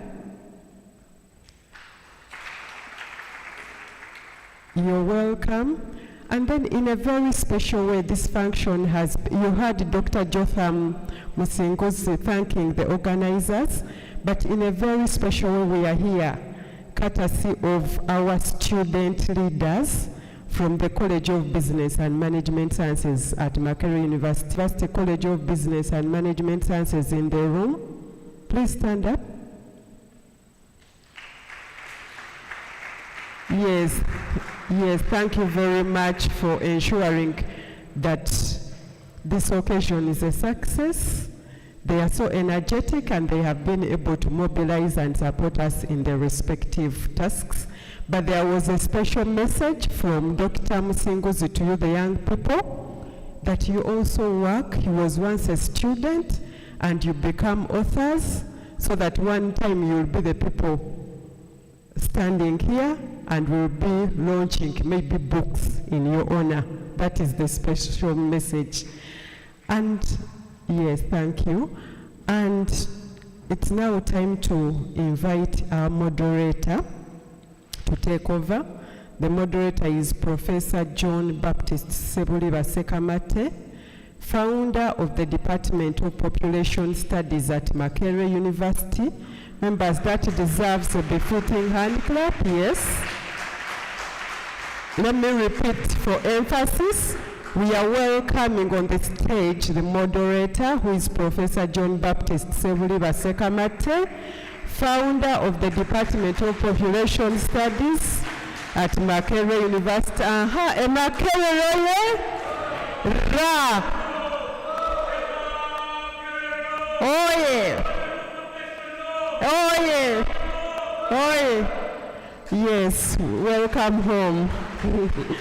And currently he's the president of Population Scientists Association of Uganda. Over to you, sir. Oh. Thank you very much, moderator, for the MC for that kind introduction. And as I start, let me say good evening, ladies and gentlemen. And then chief guest, Honorable Dr. Chris Bariomunsi, the Vice Chancellor has stepped out, but also, please, in the interest of time, allow me to stand on the already established protocol. Now, what is happening next? We have a panel discussion. The panel is made up of 3 people.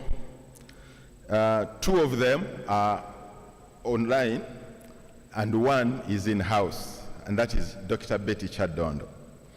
Again, in line with the theme of the day, we are talking about reflections on working with Dr. Jotham Musinguzi in the area of population and development. As he has said, him and I go very far back. We first met, as he has said, when we were working towards putting together the first population policy this country has ever had, which was launched in 1995. Now, organizers, I don't know whether we are ready with our first clip for our panelists. The first panelist is, I believe, Dr. Elia Musiafazi Zulu. The interesting thing about this panel is that I really feel it is a family. Dr. Zulu has been a colleague my colleague for quite some time. We've worked together on various projects. And again, as Dr. Musinguzi said, we were together when we worked on our first demographic dividend report, which was launched by His Excellency the President in 2014. Then the second panelist is Dr. Frederick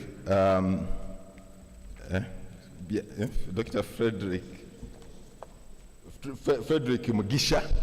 He was my student. And the third panelist, so when Dr. Musinguzi says it is a high time to pass over the torch, it is, I would say, is not too early to say that. I want anybody from the organizers to prompt me that the clip is ready.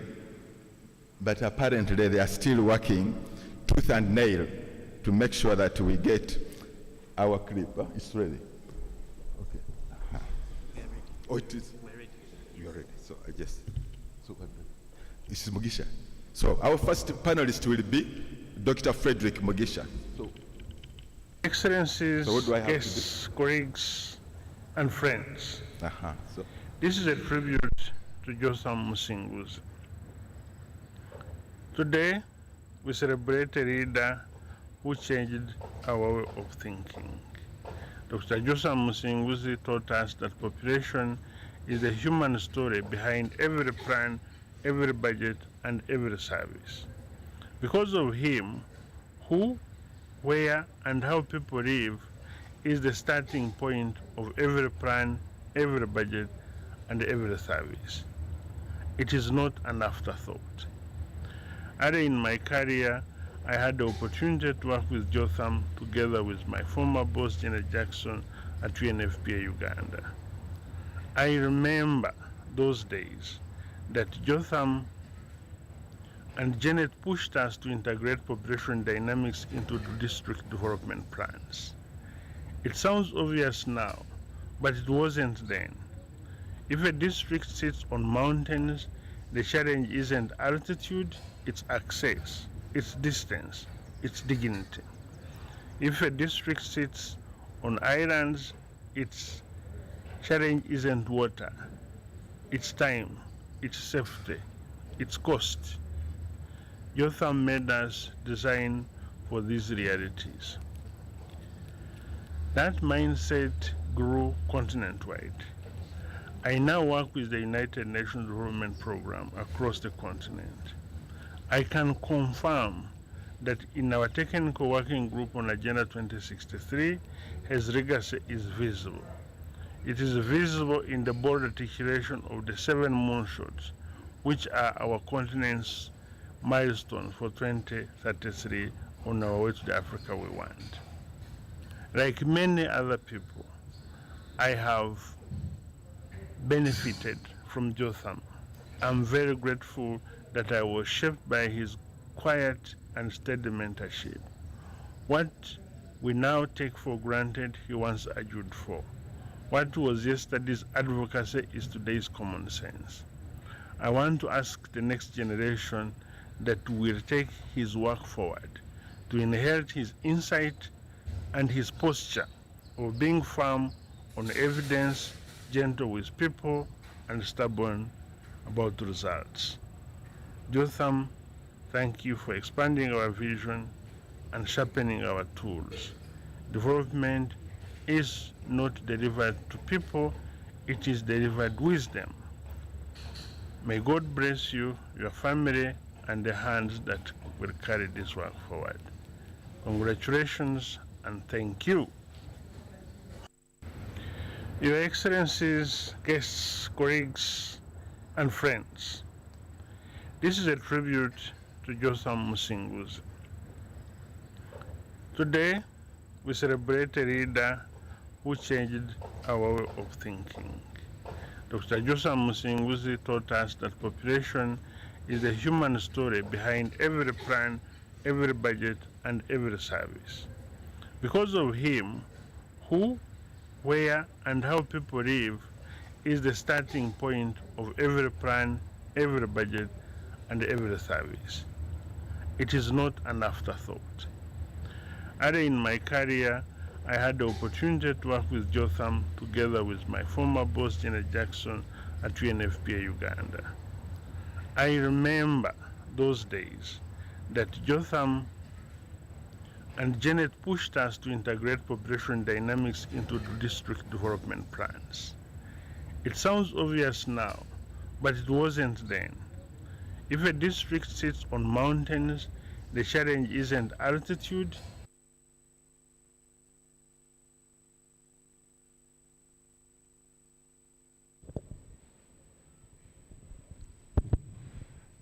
Hello. Sorry about that. So that was our first panelist, Dr. Frederick Mugisha. Greetings from Lilongwe, Malawi. Yeah, the second panelist is Dr. Elia Musiafazi Zulu. I'm really very sorry that I couldn't be in Kampala in person, but glad to connect with all of you to really pass my hearty congratulations to the man I call my big brother, Dr. Jotham Musinguzi, for his distinguished career, for the impactful work that he has done over the years in population and development and in sexual and reproductive health in Uganda, across Africa, and globally. We know Dr. Jotham Musinguzi played a very critical role in coming up with the ICPD agenda in Cairo in 1994.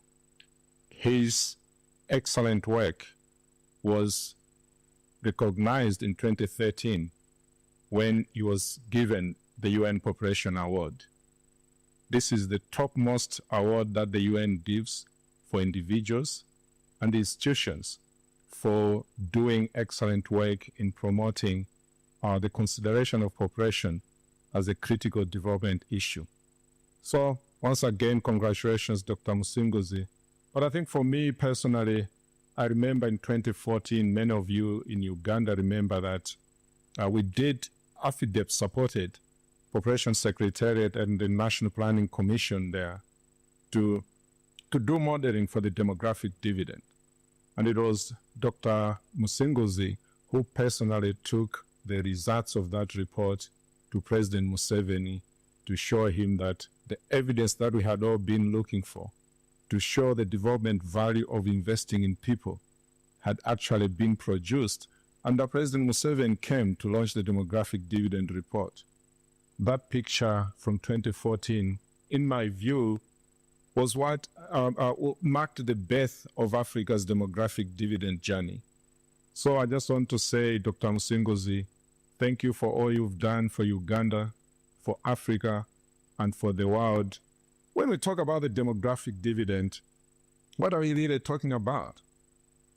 We are talking about how are the sort of investments that countries must make to optimize the development value of its population. We are talking about Africa, Uganda, our populations, very youthful, growing rapidly. How do we turn this massive population from being a development liability to being the engine for socioeconomic transformation? How do we turn the population into quality human capital that will not only drive the achievement of Uganda's Vision 2040 or the visions across Africa, the long-term development visions, the Africa's Agenda 2063, we need quality human capital, and we have to make the investments. As we said in 2014, when we talked about the DD agenda in Uganda, we said we got the numbers. What we need now is to make the investments for these numbers to translate into quality human capital.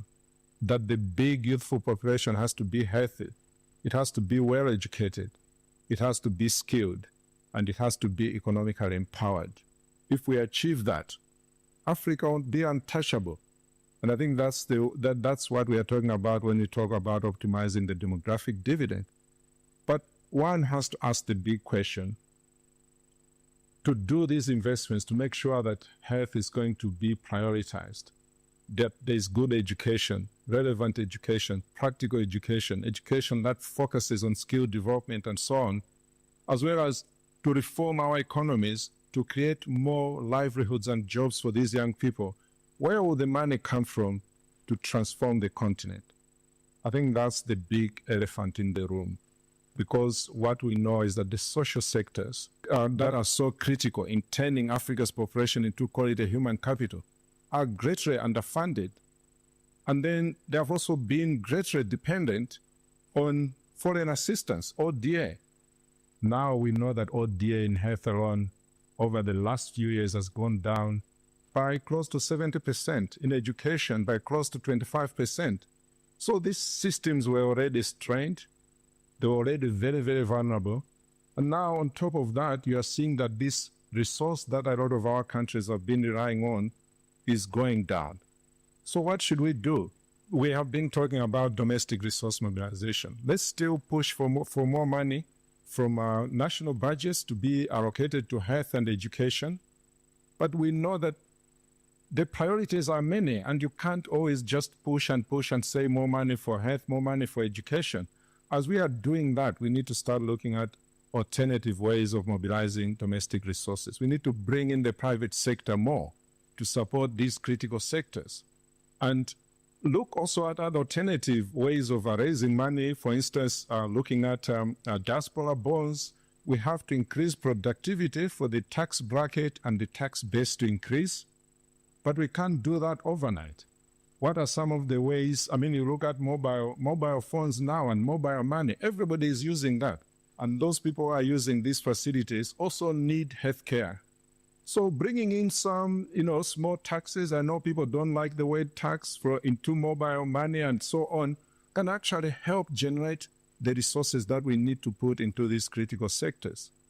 But the most important thing is really to make sure that we are getting more human capital from the limited resources that we have. How do we improve efficiency, and how do we improve accountability in service delivery and also in protecting the money that is there? I'm very optimistic that Africa can actually harness this demographic dividend. We as Africans, if we decide to own and drive our development agenda, will address all these bottlenecks and make sure that the continent harnesses the demographic dividend. And Dr. Jotham Musinguzi, my big brother, will be very, very happy that one of the issues that he fought about during his life actually has helped the African continent to achieve its long-term development goals, to transform itself and stop being a dark spot on the global map. Thank you very much.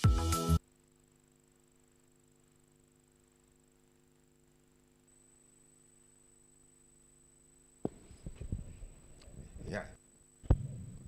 Big thank you to Dr. Zulu.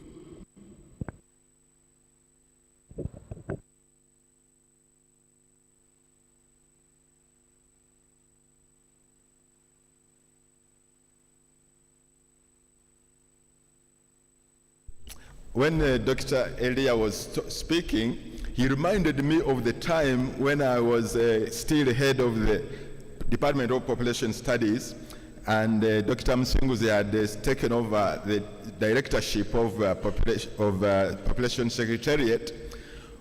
Together, what we said that let's combine the gates of Makerere with the gates of Parliament. And what we meant by that is that let's use the vantage position of Makerere, the Department of Population Studies, in research, their expertise in advocacy, and we go to Parliament with evidence to influence policy. And that's how we influenced the second population program in this country. I'm very glad to have been a part of that effort. So now, ladies and gentlemen, permit me to invite our final panelist, Dr. Betty Chadondo, who until recently was the Director of Family Health in the National Population Council, and now she's, I don't want to mess up, she will tell you what she is now. So, Dr. Chadondo, please.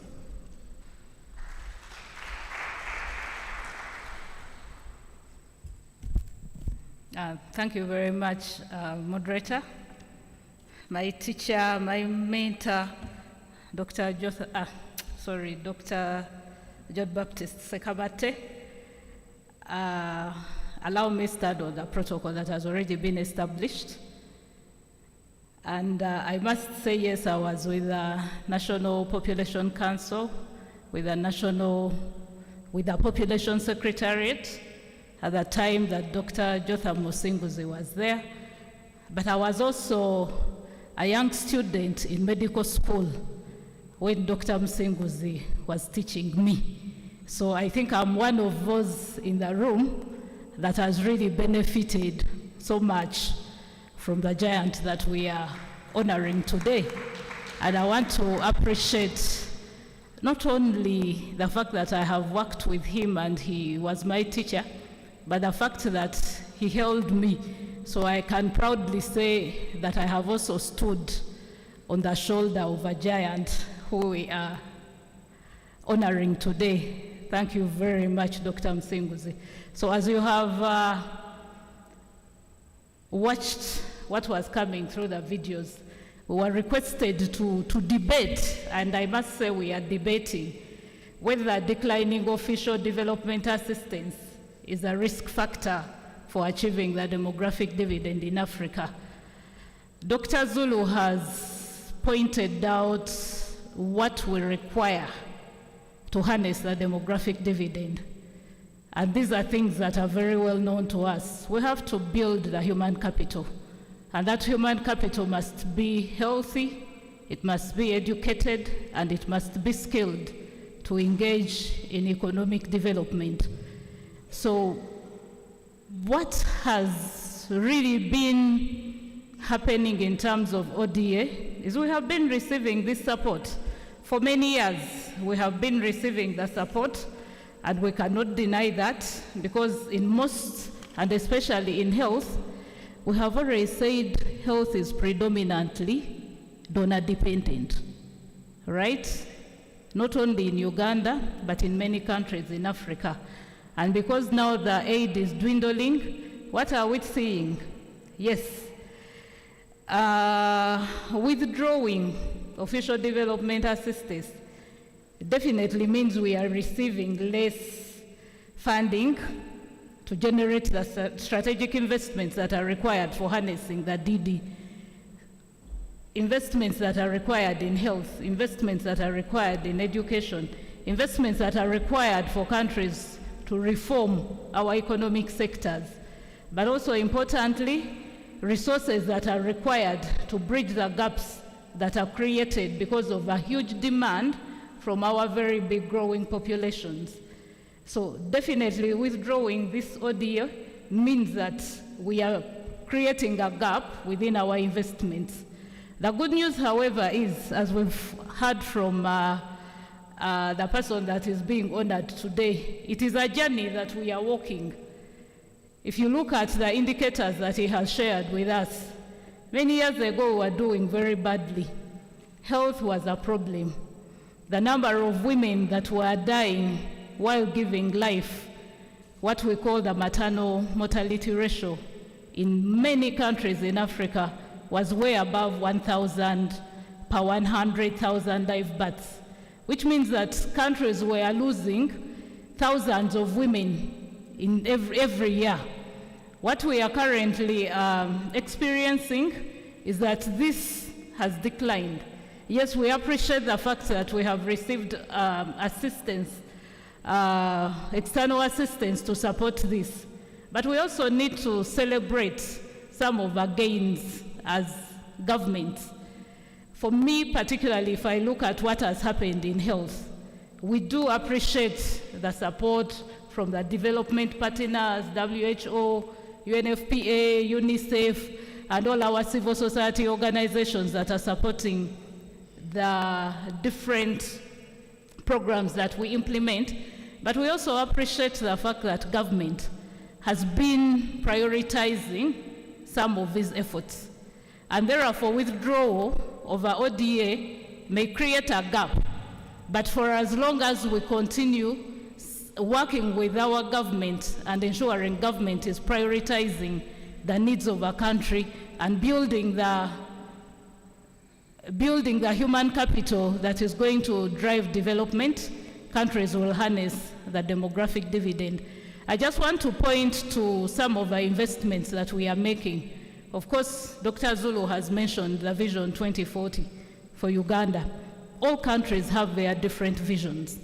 Africa has the 2063 agenda, the Africa we want, which stipulates interventions that we must do as countries to contribute to harnessing the demographic dividend.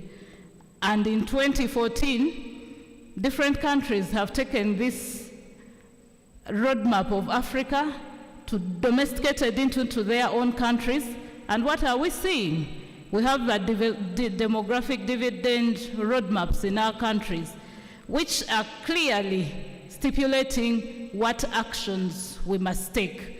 Importantly for me, we also have our national development plans and the demographic dividend roadmaps. I have learned, even in other countries, are all aligned to the development frameworks within our countries. So withdrawing ODA is not a good thing. It is a risk to harnessing that demographic dividend, but it also gives us an opportunity as countries to start reprioritizing our investments towards achieving the demographic dividend. So it is true, Chair, it is true, our chief guest, that withdrawing ODA is a risk, but it is also giving us an opportunity that if we invest right as governments, if we invest right in the education of our children, in the health of our nation, in ensuring that we have jobs, decent jobs created within our governments, we shall achieve and attain the demographic dividend. So I stand to debate that motion as we used to in primary school, but also I stand to discuss it as we used to when we were in secondary school. Discuss, do you think this is important, or do you think withdrawing ODA is a risk? Yes, it is a risk, but it is also an opportunity depending on the investments, very strategic investments that we make within our governments. But also importantly, I think we have moved steps, because one of the most important things in harnessing the demographic dividend is ensuring that we rapidly decline both fertility and mortality. And most of our African countries are at a stage where fertility and mortality are declining. Some countries like Uganda, decline in fertility is slow, but decline in mortality has been very rapid. And if we can just energize efforts and ensure that we keep You know the momentum that has been set in declining fertility, and I see all the people that have been working in this area are within the room. We shall not lose that pattern, and we shall be able to harness the demographic dividend. I also want to point out that leadership is very important if we are to harness the demographic dividend, and I appreciate efforts of different partners, including those from government that have been supporting the engagement of our policy and decision makers to understand what does this mean. Just like Dr. Musinguzi has told us, he has been engaging the most important person in this country at different levels. I know other people have been engaging the members of parliament, the leadership at different levels, including at districts, the leadership even up to the parishes, to ensure that we support interventions, activities, policies, and yes, policies that can drive countries to harnessing the demographic dividend. So I'm speaking more from the perspective of Uganda, but Dr. Zulu has told us, harnessing the demographic dividend, we are not likely to step back depending on what investments that we are going to make. We are very likely to move forward even without official development assistance. I submit, Chair.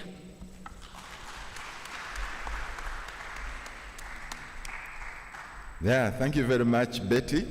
Now, bring our panel discussion to a close.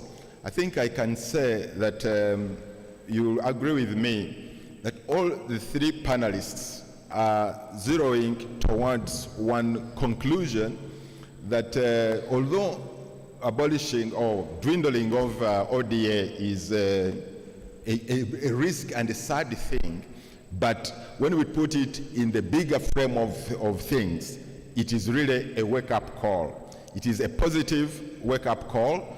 That's what Betty has said, that's what Dr. Zulu said, and that's what Frederick, hinted. In fact, to put this in context, I will say that when we started, you would see that health would go to their corner and plan alone. Education would go to their corner and plan alone. And social development would go to another corner and they plan alone. And yet, they are planning for this one person whom they are not even looking at. This is the battle we have been fighting together with the Population Secretariat and eventually Population Council in the population program. And for the first time, and I'm very glad that the big shots in NPA are here, for the first time in the second National Development Plan of this country, we referred not to health, not to education, not to social development, but to human capital development, which is putting the human being at the center of development planning. And today, in the fourth National Development Program, the fourth National Development Plan, human capital is a whole program which encompasses all these different, what they used to call them sectors, but now they are components of a program. In fact, I want to end on this note that what I remember most about Dr. Suruma is this. I mean, there are so many great things he has done and said, but what really stuck with me is his CSI. I don't know how many of you have heard about it. The Community Information, CIS, Community Information System. And his argument then, I hope it still is today, that these communities, they know what they have, they know their resources, they know what they want, they know their needs. So they have a capacity to plan, to start planning for those needs using those resources. They only need us to show them the way how to do it. And today, we are, NPA is using this in the form of the parish development model. And I was very glad when I saw in the program that there is this launch of this parish something, which, as Jotham knows, it is something that has been very close to my heart. So I'm really looking forward to seeing that animal launched. Thank you very much for your attention.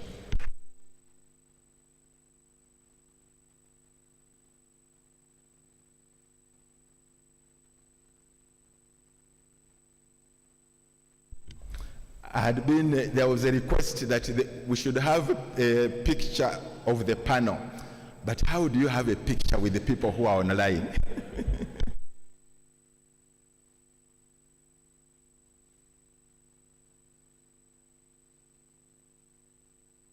For just our health, so that the blood flows to the roots, could we rise?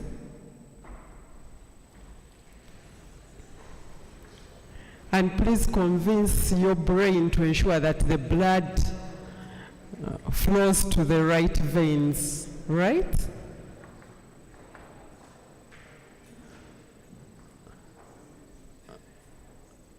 Yes, I think that is good for our health. So could we now take our seats? We are going to have a keynote address which was scheduled to be 20 minutes, but I've been told the keynote speaker can do it in 10 minutes because we still have other things lined up, including where we have our chief guest who is scheduled to launch the parish population profiling project. So it is a humble request to our keynote speaker to use 10 minutes to give the gist, and allow me to welcome Dr. Charles Katulamo, Research Fellow at Psdi. Kindly, he'll use 10 minutes. As he joins us, permit me to recognize the Executive Director, Center for Policy Analysis and Team Lead at Parliament Watch Uganda. Oh, okay, you're welcome. So let us listen to Dr. Charles Katulamo. He'll use 10 minutes. He's a research fellow at Psdi.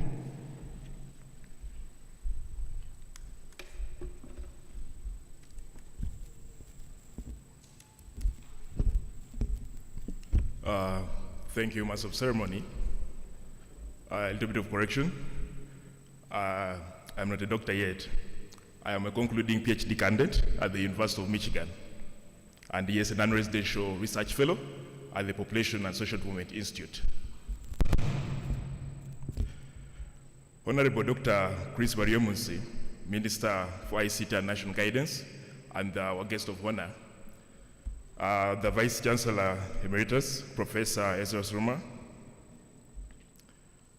the Acting Principal, Professor James Wakadara, our Honorary Dr. Jotham Musinguzi, members of the Board of the Population and Social Development Institute, heads and representatives from government ministries, agencies and departments, distinguished professors, members of academia and the research community, reps from civil service and civil society and private sector, family, friends, and colleagues of Dr. Jotham Musinguzi, distinguished guests in your various capacities, the students, ladies and gentlemen, good afternoon.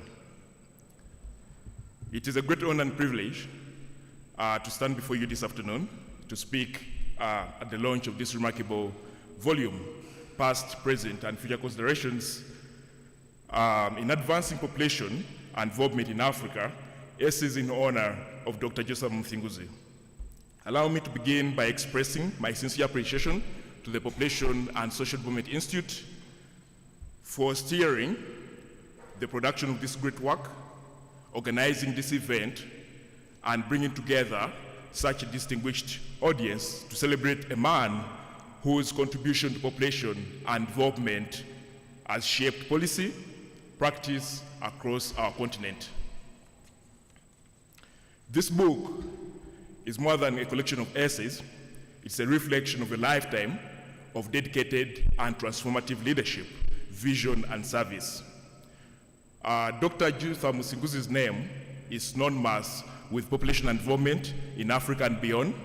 For over 3 decades, he has stood at the intersection of science, policy, and humanity, championing sexual and reproductive health, advocating for gender equality, promoting youth empowerment, and ensuring that population issues remain central to our national and continental development agendas. Many of us here have worked with him, learned from him, or been inspired by his calm wisdom and unwavering commitment to evidence-based policy. Through his leadership, Uganda and Africa have remained strong voices in advancing the ICPD Program of Action, the MDGs, the Sustainable Development Goals, and the forthcoming Agenda 2063. He has reminded us time and again that the population is not a problem to be solved, but a resource to be planned for, nurtured, and empowered. This book is both a tribute and a torch.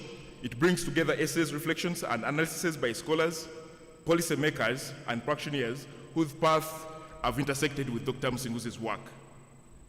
If it documents where we have come from, the past, recognizes where we are today, the present, and touches us into where we can be tomorrow, the future. In its pages, you'll find deep insights on demographic transitions, gender equality, youth livelihoods, health systems, and development planning. But beyond the data and arguments, you will find the heartbeat of a man who believed that people, not numbers, should be at the center of development. This book reminds us that the story of population and development in Africa is still being written, and that we are all co-authors of that unfolding story. Earlier this week, when we were celebrating Dr. Musinguzi on an X Space, Mr. Charles Musana tasked the panelists to reveal what would be a preservation of Dr. Musinguzi's legacy. Similarly, at the panelists today, Dr. Fred Mugisha highlighted on how the next generation should take up Dr. Musinguzi's work. The question is how. The Population and Social Development Institute has advanced the legacy of Dr. Jotham Musinguzi, and therefore has initiated and developed a program which is going to be the population profiling project at the parish level. This initiative aims to bridge research and community action by generating parish-level social and demographic data to inform planning, budgeting, and service and involvement. Therefore, the parish population profiling project will produce living databases capturing the realities of health, education, and livelihoods at the parish level, the foundation of Uganda's development structure. Our goal is simple, yet profound. We need to bring population science home to make data work for the people it represents. Ensuring that national policies are grounded in real community experiences and preserving the population at the center of evidence. With over 10,000 parishes in Uganda, Psdi plans to deploy 2 trained graduates per parish, which will eventually engage over 20,000 professionally trained researchers in each parish of Uganda. This will turn research into employment, evidence into policy, and policy into impact. We intend to initiate this project in Kanungu district, the home of Dr. Jotham Musinguzi, later expanding in 2 nationwide districts. The estimated annual cost of about 400 billion Ugandan shillings would be invested in these efforts.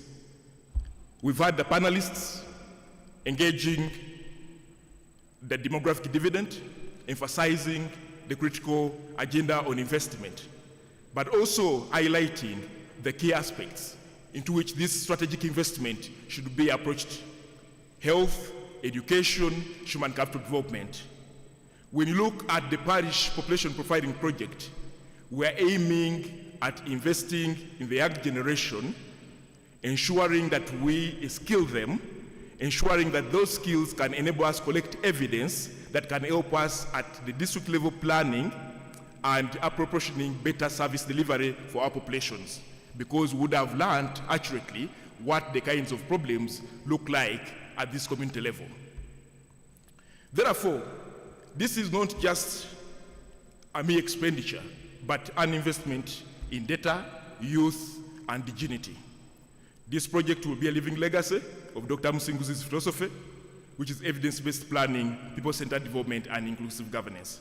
Ultimately, we are not only building evidence for effective, efficient, and sustainable planning, budgeting, and service delivery, but also contributing to Uganda's unemployment crisis. We invite all present, government, academia, civil society, and development partners to join hands in this cause. There are expression of interest, commitment, docs that have been given around or would be given around. If you are interested in committing partnership to this, you can fill up those. Together, we can transform how Uganda and Africa plan for the future using reliable data, empowering youth, and ensuring no community is left behind. That is why we are honored that Dr. Jotham Musinguzi accepted the lead role of the Parish Population Profiling Project Task Force, continuing his life's mission of using knowledge to serve humanity. Therefore, as we celebrate Dr. Musinguzi, let us commit ourselves to upholding his legacy and continuing his mission. His legacy challenges us to build stronger partnerships between government, academia, civil society, and the private sector. It challenges us to invest in young people, empower women, and ensure that every policy is informed by data and guided by principles of human dignity. That is why when we welcomed him to lead the task force for this parish population profiling project, he acknowledged the responsibility with enthusiasm and passion. That is the spirit that this book and the parish population profiling project both carry, a spirit of action grounded in service that transforms populations.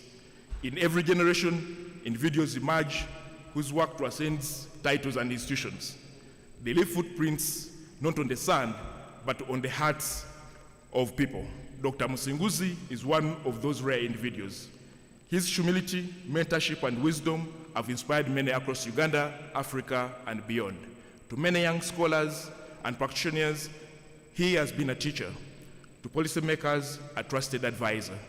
And to the cause of population involvement, a tireless advocate.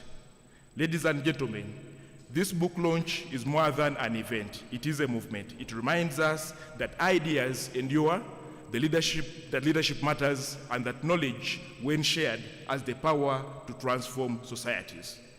As we turn the pages of this book, let us remember that the future of Africa's development depends not only on its resources, but also on the choices we make about our people, their health, their education, empowering them, and their dignity.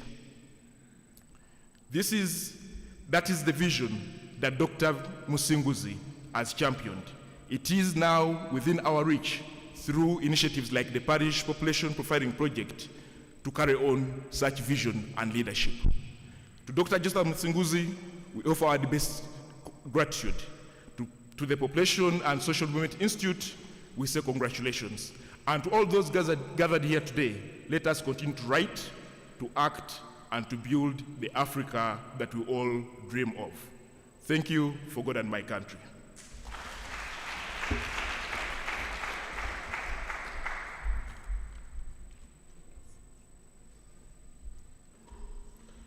Exactly in time, right?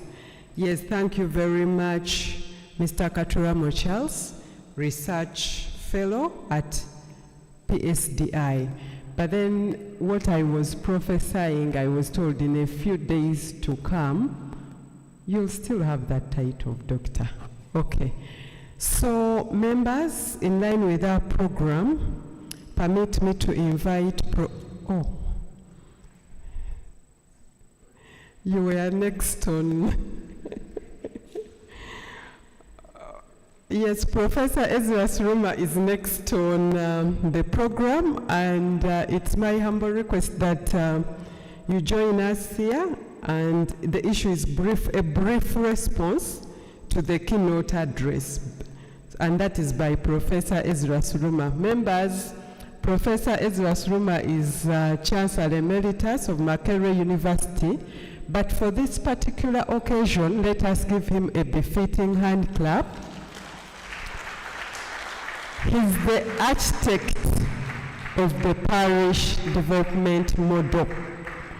And yes, Professor Ezra Suruma is the architect of the parish development model, and also what is going to be launched, the legacy project, which is the parish population profiling project, is aligned into the parish development model. So let us listen to Professor Ezra Suruma. The word is brief response to the keynote address. So Professor Ezra Suruma will know how brief that will be. And Prof, after your brief, humbly, I'll request you to invite our chief guest to make his speech. Thank you so much.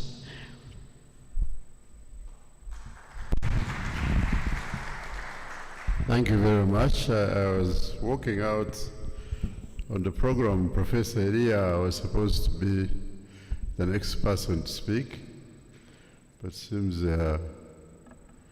he has been jumped, and I'm next. Our chief guest and guest of honor, Dr. Jotham Musinguzi. I'm very pleased to recognize you and to see you. And Dr.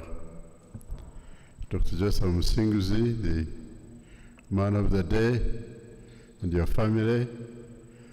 It's a great pleasure to be here. And please allow me to observe the protocol that's gone before, since time is late. We came in the afternoon, now it is in the evening.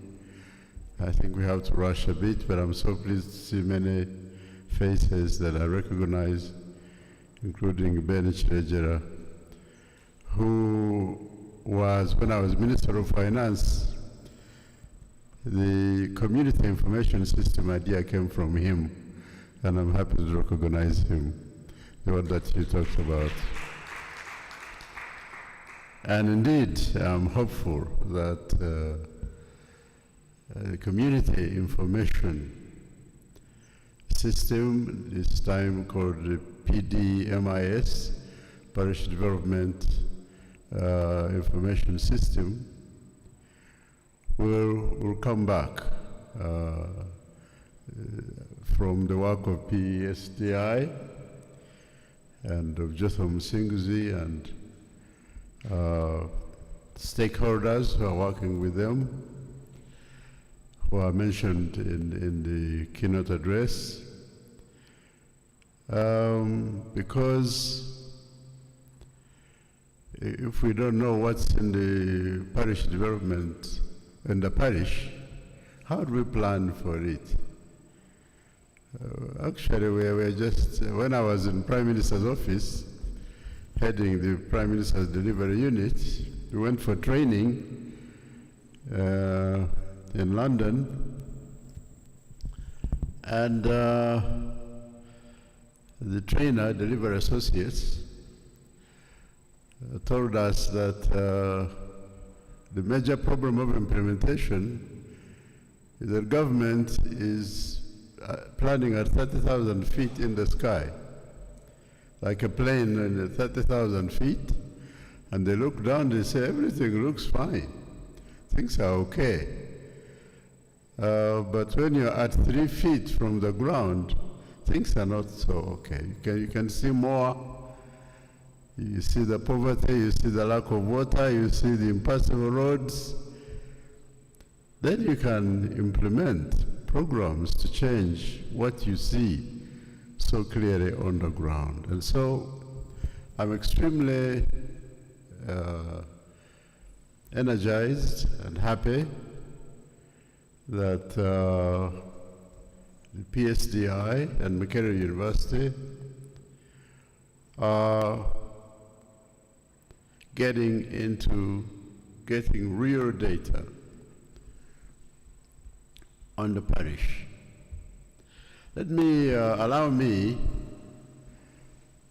to say that the idea of the parish it didn't come from me, it came from God. When I was Secretary for Economic Affairs in the Movement Secretariat, the President kept putting pressure on us to come up with an ideology, economic ideology for Uganda. We'll meet at national conventions and we'll mention ideology. We'll meet again, we'll mention economic ideology. And as Secretary for Economic Affairs, I felt particularly the pressure to come up with an answer. And in that struggle, a friend of mine, a theologian, said, let's take a bit of time in America as we tried to help you to come up with some suggestions for economic ideology. And he took me to Covenant College, and it was while I was there, I woke up one morning and I got this vision, and I could not believe what I had seen in that vision. And that's how the parish model, what you call the parish model now, started. I came, I wrote what I had seen, what I had envisaged. It's a long story. That was back in 2001. So now we have been attempting to put meat on this idea of the parish. And in the brief time that I have, one, I would like to say that what Psdi and hopefully Makerere Business School and others will try to do to get data, real data, and hopefully real-time data. I saw them mentioning the cloud in the paper. Real-time data means that you get information on what is actually going on now. Not the kind of statistics where you go after 10 years and you say now you are collecting, then you take another 5 years to, that's, I think, is overtaken by technology now. We want to know what's going on in the field as we speak and act according to what is current. So I hope that Psdi will help us with that, with real-time data. The second point that I think is very important is, of course, what shall we do with that data? And I'm approaching the age of 80, I can afford to be radical. I'm no longer afraid of dying. So I tell the truth, and if I die, I die. I'm going to die anyway. Now, we have grown up with two economic models, capitalism and communism. Capitalism, classic capitalism, is the original. When Marxism came and some people in Russia and China took it up, it was war, Cold War. I mean, the idea of a model of economic development that is not the classic capitalism was equivalent to declaring war on capitalism. And those of us who were alive at that time, we had NAM here, non-aligned movement. This is part of that growth at that time, trying to survive between communism and capitalism. Because the war was so severe and the threat of death, if you did not align with one or the other, was so much that we had to find a way of surviving by saying we are not aligned to either communism or capitalism. But where we are now, no one questioned the existence of communism. Russia is there, China is there, and their economies have grown so big that no one can really sensibly say that approach to economic development does not work. Now, for us, being post-colonies or neo-colonies, we are expected to toe the path of our masters, or if you can't be quite stoic, then you become non-aligned.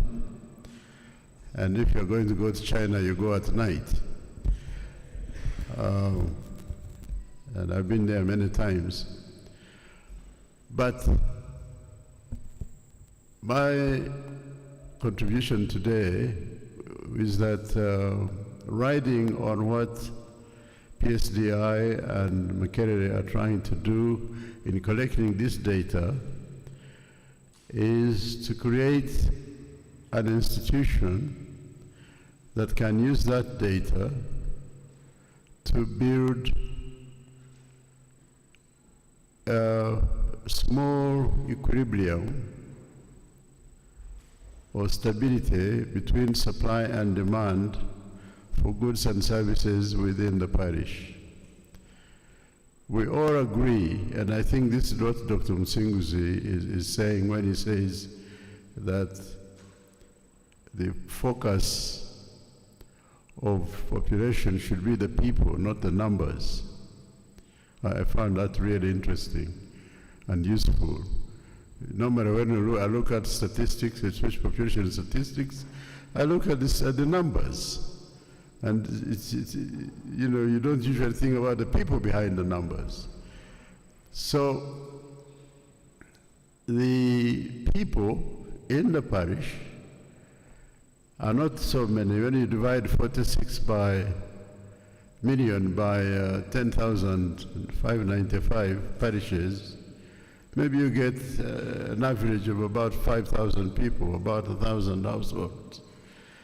Now, I keep challenging Ugandans, fellow Ugandans. I've done it many times in NPA and elsewhere, and say, can we not design a scientific programming model for a parish for 5,000 people, whereby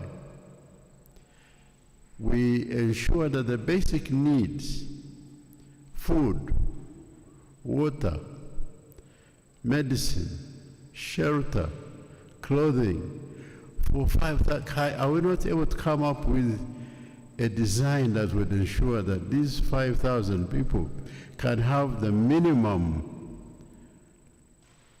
need met, what we call human needs met, in a scientific manner, not in a theoretical or grand manner, but we say we have so many households. This is the design of a house that should be the minimum design that everyone should have. So how do we build this number of houses given the current rate of growth? We do that calculation for providing the buildings or the houses. And same thing for clothing, and same thing for food. For sweet potatoes, this is how much is needed per day, per month, per day, per week, and including children and so on. It's a programming process. It's not hidden. It's not just saying theory, production in the air. And if we can sit down in Makerere or wherever and do that design of the quantitative requirements of what is needed by the parish, we have it on paper or in the computer. I don't want to hear about money. You people, wake up. Stop saying we don't have money. Money is paper currency. We can print it any time. Money is not the problem. Production and exchange is the problem. Money is just a medium of exchange, a means of exchanging. If the goods and services are there, we can find a way to exchange them. We don't even have to have currency. If in the parish we say you want so and so, so and so, so and so, you produce potatoes, so many, and we give you a contract. This is how the quantity of potatoes you agree to bring. So and so, this is the quantity of beans you agree to bring per month. So and so, this is the quantity of clothing you have to make or to tailor on your charani, on a tailoring machine. So many pairs of shoe or of sports and so on. Now, when we bring all of these into the parish store, supermarket, each one brings what they have produced and gets their name and quantity of what they produced on the ledger, on the account book, and they have a ledger of what they have produced. It's in the computer. That is what they have produced is given value. If you produced 10 bags of sweet potatoes, you worth 50,000. You are now have 50,000 on your account in the store, in the parish store. So you are entitled to get anything you want up to that value. You don't need money. The record is there. You just pick things according to what you have produced, and you take them. We don't need. That's why now, even in the West, people don't use money. They use cards, which are simply records of what they have produced. This is not so hard. And if we can do it in one parish, we can replicate it in every parish, and soon Uganda will be independent of ODA. What is ODA doing here? They're bringing dollars. Do you need dollars to get sweet potatoes? The only issue is that, tell me that people are not working because they don't have money. I don't know whether I should laugh or cry as an economist. I have to cry. That people who are hungry don't have any opportunity to do something to grow food because they are waiting for money. Just currency, which I used to print when I was deputy governor. Printing, whether you print 5,000 or 50,000, the cost is the same of printing. And that's what we are waiting for. That's what is stopping us from development. My prayer is that we wake up as Africans from a really serious slumber. I think the parish model, now if I say that the community information system will give us the data we need to make, and we can allocate. In fact, we make contracts. What's the job? Is not a job a contract? A job is a contract. Make sure everyone who is over the age of 18, who is out of school, has a contract to produce something and bring it in the store. If they fulfill their part of the contract, they'll get credit. If they get credit, they buy what they need. It's a very simple solution. So PSDI, thank you very much for this idea. I pray that it will become a sustainable institution. Jotham, our problem is we have many ideas but no institutions. When I asked, when I was chancellor, I got 300,000 for the business school to do some work on the parish. I don't know what happened. I don't know. Maybe area didn't want to see me. That's why he's not here.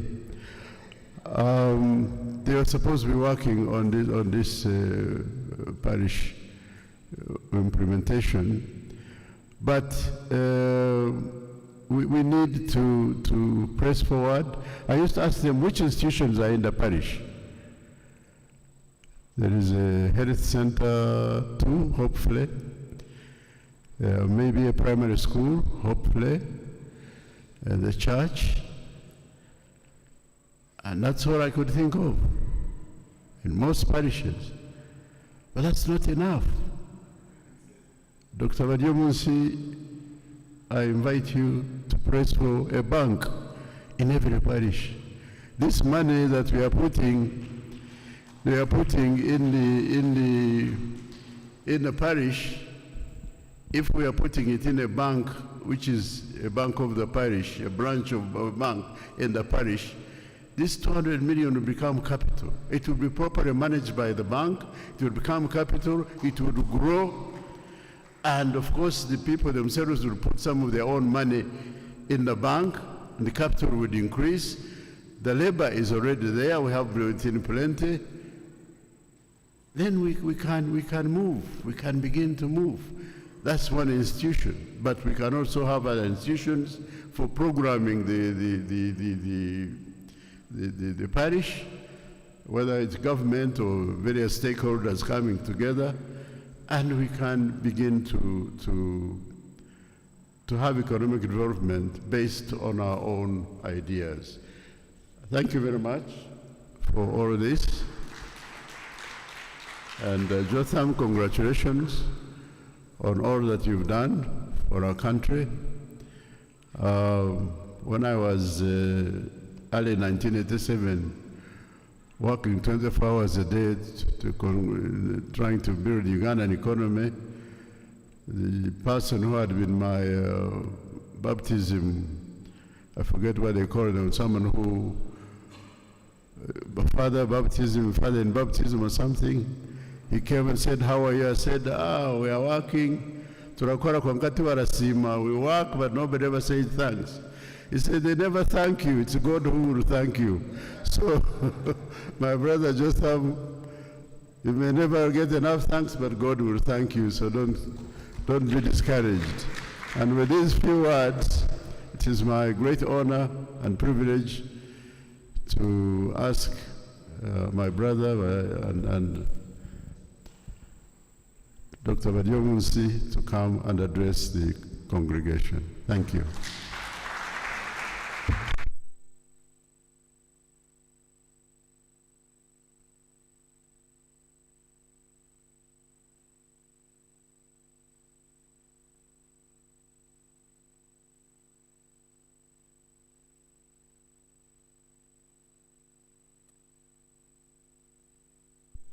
Thank you very much, Professor Suruma, for your very educative comments. In the interest of time, permit me to recognize all of you, but let me single out Dr. Jotham Musinguzi and family. I also learned a new word, the honoree, or the guest of honor. And I must declare probably my interest. He was also my teacher in the medical school, but I also come from Chinchizi. Although when I was going to primary school, the number of lions which were straying in the communities had reduced. So I had little risk of being devoured by a lion. Dr. Sekamate was also my teacher when I studied demography here. Recording in progress. At the Institute of Statistics and Applied Economics, as we called it then. I think the name has since changed. But allow me to recognize all of you, distinguished colleagues and friends. Now, the challenge of being invited as a chief guest is that you listen and the audience, the speakers exhaust all the issues, and then you come to speak when it is late, and probably people are already getting exhausted. And because I am alive to that challenge, I have a written speech, but I will speak to the speech without reading the speech, so that we can be able to save on the time. Let me start by appreciating the organizers of this event, Psdi, Makerere University, and the team that has put this work together, and also notably the authors who put together the book that we have launched, Advancing Population and Development in Uganda and beyond, and also for the forethought, for the foresight to put down this book in honor of Dr. Jotham Musinguzi, looking at the present and future considerations. Can we put our hands together to appreciate the team? And I also want to appreciate all those who have spoken and raised a number of issues which I have been taking note of as a person representing the government of Uganda. There has been reference to the Bible. Let me preface my remarks with the Bible. For those of you who are Christians, there is a Christian Bible, but I'm sure the words documented in the Bible could still be relevant to other faiths or other holy books. The Bible, in the book of Genesis, which is the first book in the Christian Bible, details the story of creation, how God created everything. And the Bible says in the first chapter, verse 28, that when God had completed the process of creation, he finally created man and woman. And in that verse it says, God gave a blessing to the human being, to the man and woman, and said these words: be fruitful and multiply, and fill the earth, subdue it, and have dominion over all the other creatures I have put in place. The sea creatures, the creatures in the water, the creatures on land, the creatures in the sky. That's how the Bible records it. So he created everything, ended with a human being, gave a blessing to a human being, and gave these commands: be fruitful and multiply, fill the earth, subdue it, and have dominion over whatever I have created. And if you link this with science, for the doctors, the medical doctors who are in the room, appreciate that the human brain is structured differently from brains of other animals. And it is wired in a way that the brain can enable you be creative and be innovative and be very different from the other animals. That's why a human being can go to class, study, become a doctor, become an engineer, but an elephant cannot, but also has a brain. And mind you, the brain of an elephant, in terms of size, is bigger than that of a human being.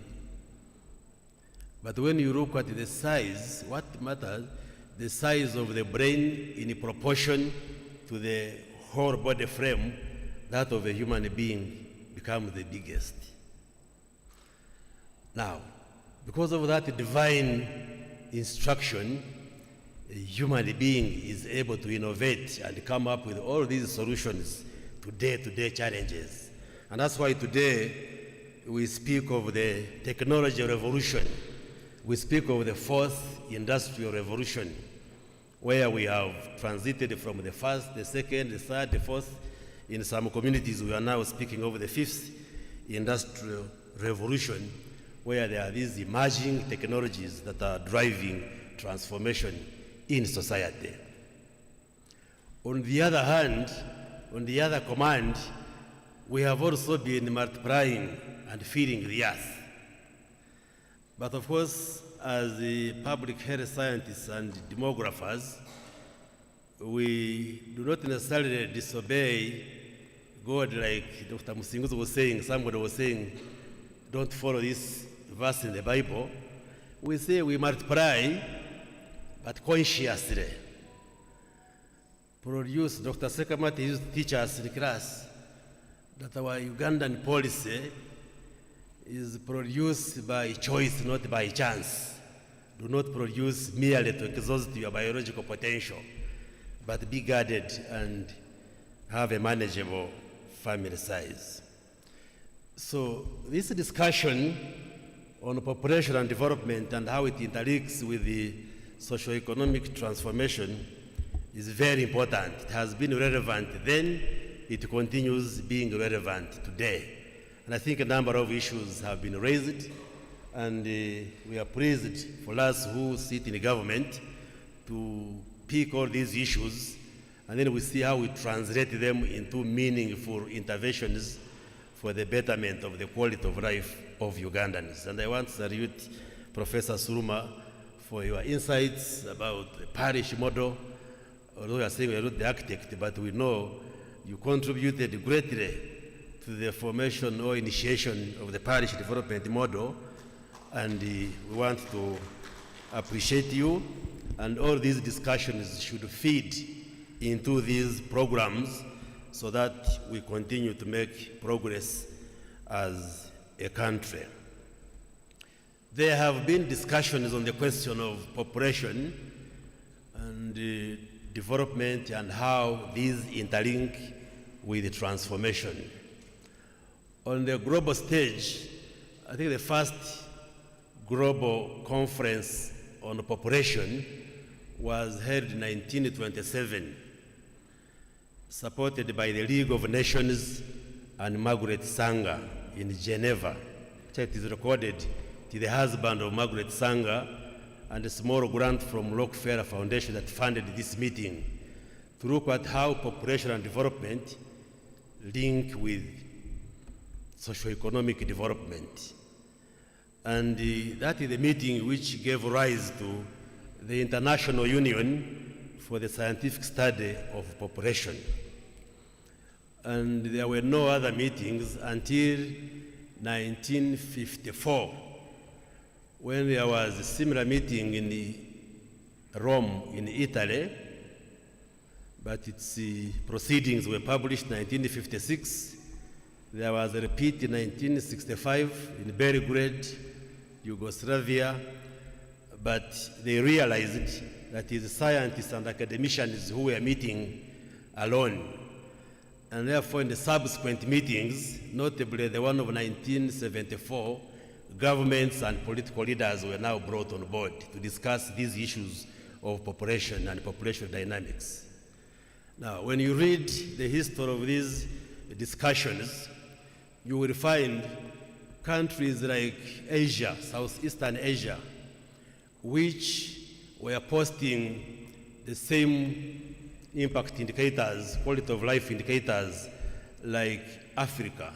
I'm sure all of us have used that statement that in 1960s, Uganda and other African countries had the same indicators like most of these countries in Asia, Malaysia, South Korea, all these Asian tigers.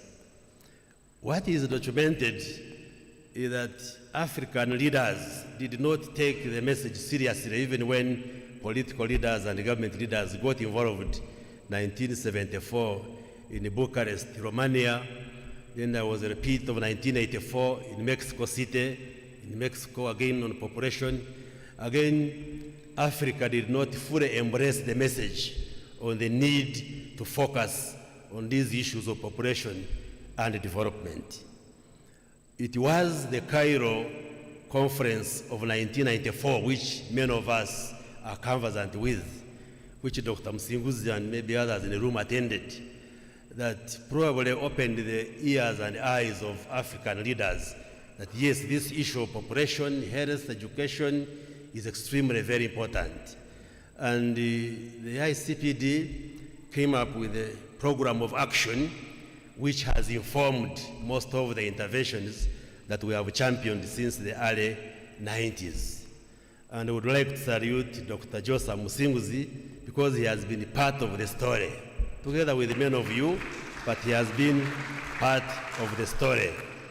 After 94, I think the consensus was not necessarily to arrange in a manner of an international population conference, but because it was appreciated that population issues are multi-sector, are multidimensional, are multi-layered, and multifaceted, probably we have to use a multi-pronged approach. by having different thematic conferences. And since then, there have been many conferences like Dr. Musinguzi elaborated. The Women's Conference, Beijing Conference, Conference on Family Planning, but there have also been reviews on the ICPD program of action over the years. What we see is that there is progress across the world in terms of addressing the quality of life. But of course, there is heterogeneity in the sense that we are not at the same level. Like Dr. Musinguzi showed in one of his last slides, when you do the global mapping, we are at different levels in terms of the demographic transition. There are those countries, especially in the Western world, where the quality of life is extremely desirable, high. Low fertility rates, low mortality rates, high levels of life expectancy at birth, and improved life generally. In some countries with a negative annual population growth rate, countries like Japan, I think their annual population growth rate is negative 0.5%. So the population decreases, but of course that also has its own challenges. What we see in Africa is that yes, and I think reviews have been done, that there is improvement in terms of quality of life. A number of countries post decreasing fertility, albeit at a slow pace, declining mortality rates, but there is a lot of work still that has to be done. Even here in Uganda, there are those who urge, especially politicians, that you see nothing has been done. We are now in the campaigns. Somebody says President Museveni and NRM have not done anything. And for us, from a scholarly standpoint, we tell them their quality of life indicators which we use to measure whether there is improvement or not. It's not enough to just look at things and say things haven't improved. I am happy I'm speaking from Makerere University, where the fountain of knowledge. Dr. Musinguzi clearly showed us some of the indicators that we talk of. Life expectancy has increased from life expectancy at birth from as low as 43 years. Of course, HIV/AIDS played a fundamental role in reducing life expectancy, but this has phenomenally increased to 68 years. I want to challenge scholars and all of you to check how many countries have been able to raise their life expectancies in a short period by those 25 years. Not many. Maternal mortality ratio, which is a very important indicator, as Dr. Jotham showed, 1991, it was estimated at 523 deaths per 100,000 live births as we measure it.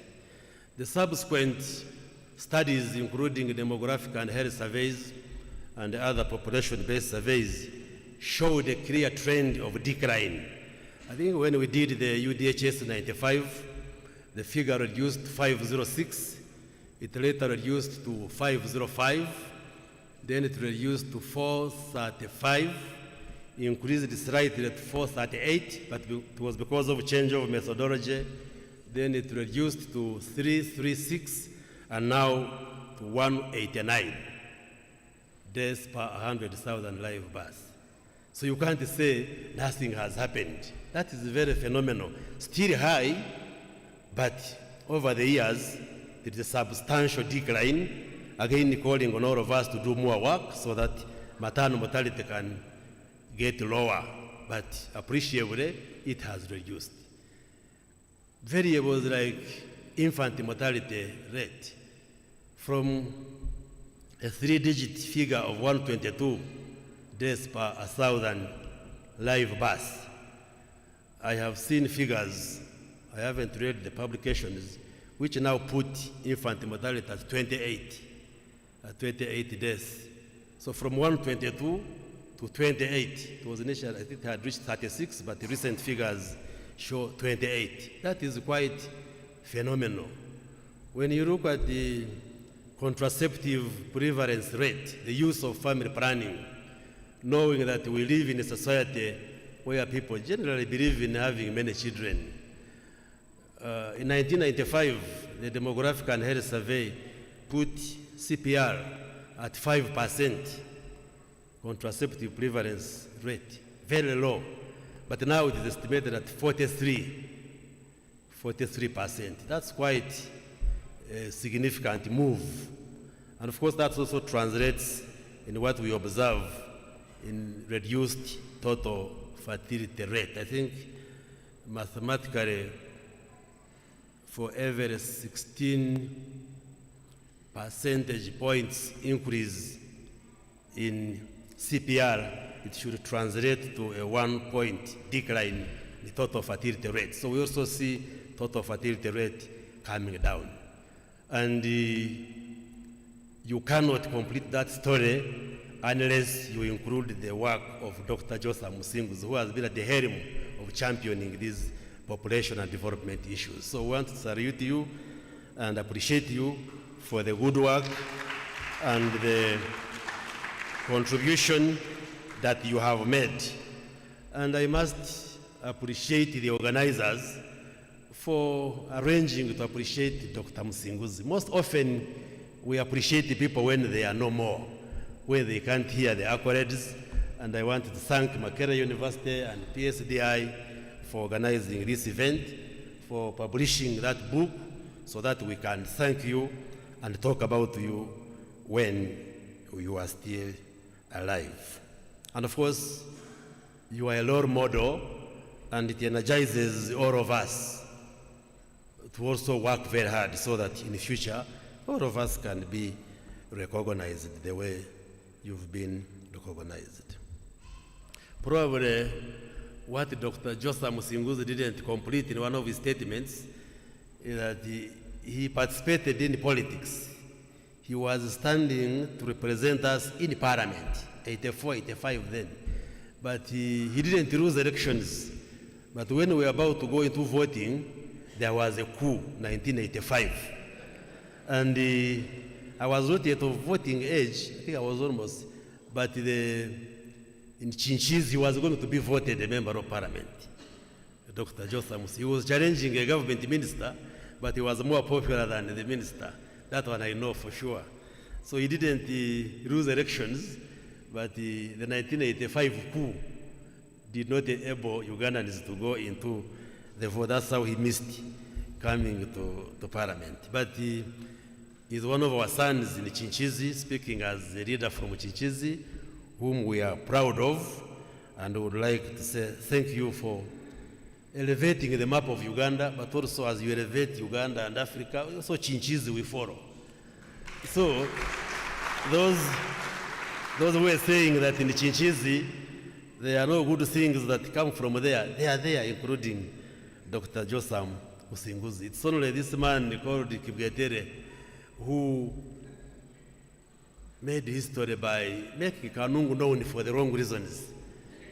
But for clarity, Kibwetere was not from Kanungu, he was from Ntungamo.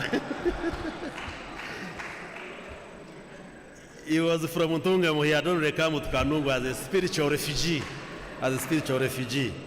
But Kanungu or Chinchizi has very good things and has produced very prominent people, including Dr. Jotham Musinguzi, and we are here to say thank you very much, and we pray that God gives you many more years so that Uganda and Africa continue to benefit from your knowledge, wisdom, and experience. I would like to assure the audience and those listening that the government is committed to ensuring that we address these issues.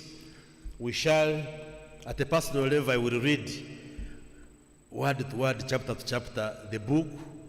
I am sure it has very progressive recommendations which we need to take on as government and other stakeholders so that this question of the quality of life of the population remains paramount as we do our work.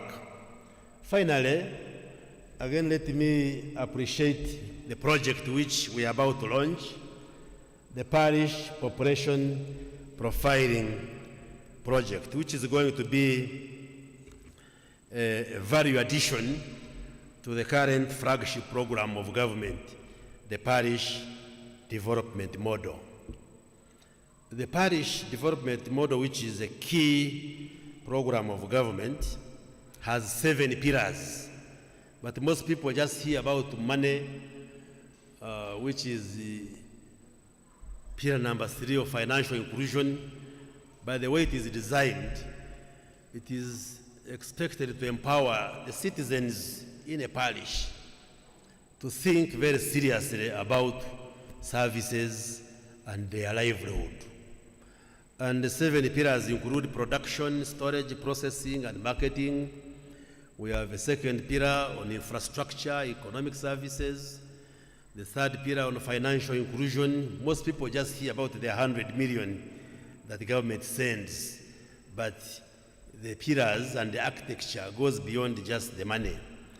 Number 4 looks at social services. The residents of a parish should be concerned about the social services in their area, the health, the education, access to safe water, all these. The pillar number 5 is community mobilization and mindset change, which is very important because we are giving people money. That's why this study will help us. But what is that money doing? Some time back, we sent members of parliament to go and assess PDM in their constituencies. Members of parliament from the north, one of them brought a report that in his constituency, people, I don't know whether they were serious or whether they were just making a joke, that they defined the PDM as personal drinking money. So that speaks to the aspect of mindset change. Giving money to the citizens alone may not be enough. More has to be done to see whether these people are empowered enough to know what kind of profitable enterprises they can engage in. And then pillar number 6, which speaks also to this program, the parish-based management information system, which we superintend over as the Ministry of ICT and National Guidance. And I would want to pledge that we shall work with you on this project and see how we can support each other to ensure that it succeeds. And then the final pillar being governance and administration.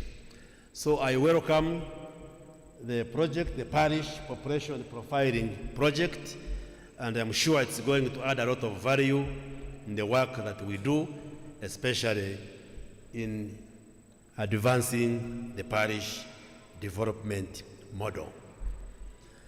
So let me, once again, as I conclude, appreciate all of you who have found the time to come and be part of this very eventful afternoon, as we appreciate and recognize our brother, our senior brother, Dr. Jotham Musinguzi. And once again, I thank the authors of the book, the organizers, Psdi, Makerere University, and all of you distinguished citizens who have spared time to come and be here.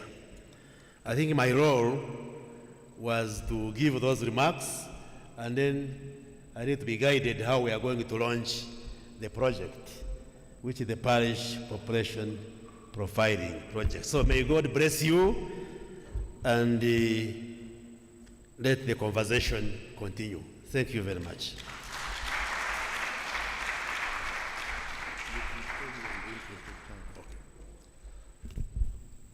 Ladies and gentlemen, let's give our guest of honor another round of applause.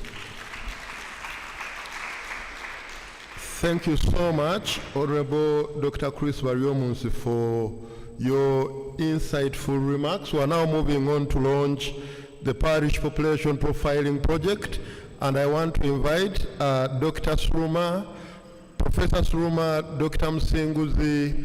I want to invite UNFPA, if they're around, Psdi to come and join us as we launch. Of course, NPA, RHU, kindly come and join us as we launch the parish population profiling program.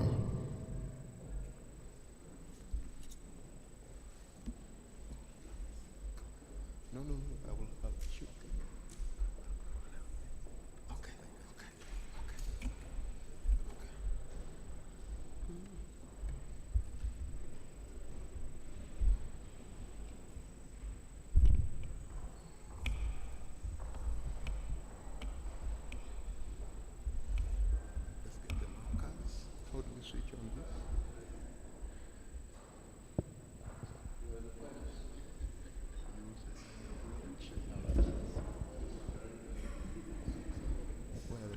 Somebody should go and train it. Yes.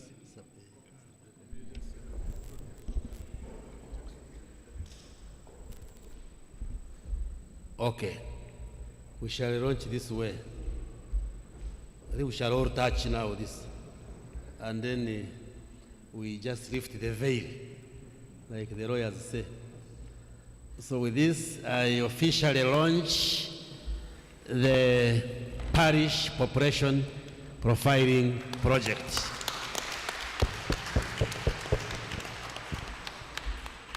So thank you very much.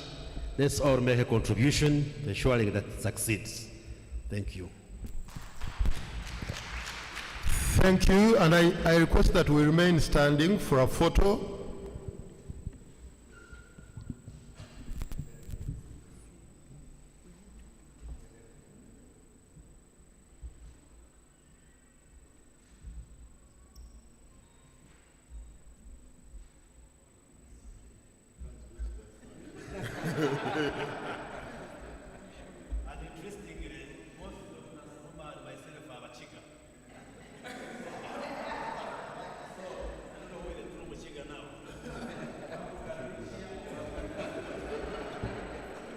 They have taken the photo. Original. Yes, they have taken the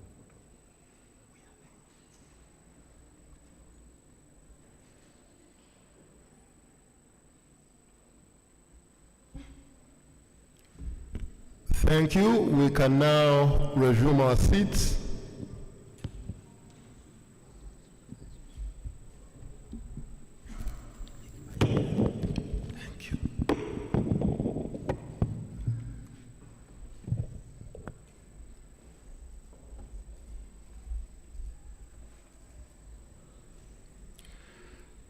Ladies and gentlemen, as we come to the end of this event, I would like to take this opportunity to extend our gratitude to each one of you for making time of your busy schedules to come and be part of this very important occasion. Thank you so much, and kindly clap for yourselves. And to the authors of the book that we've launched today, I would like to appreciate you for storing knowledge, insights, and history in such a remarkable way. Kindly clap for the authors. Just help us capture the Guild President, His Excellency's. Yes, that is a perfect representation of our students. Thank you. He holds the title His Excellency. Thank you so much, Rita. And to the man of the day, Dr. Jotham Musinguzi, thank you so much for inspiring us. Thank you for guiding us. And thank you for leading with courage and vision. Let's clap for him. Ladies and gentlemen, it's my hope that the book that we've launched today sparks dialogue, informs policy, and most importantly, inspires action towards a more equitable and sustainable future for Africa. Thank you so much. With that, we come to the end of this function, and before we get the anthems, I would like to invite each one of you to join us for a reception. We will use this door to to go to the reception, and I will request our guest of honor, Dr. Chris Baryomunsi, to lead us after the anthems to the reception. With that, we come to the end, and I believe it's time to clap for the master and mistress of ceremonies. Thank you so much. Let's rise up for the national anthems.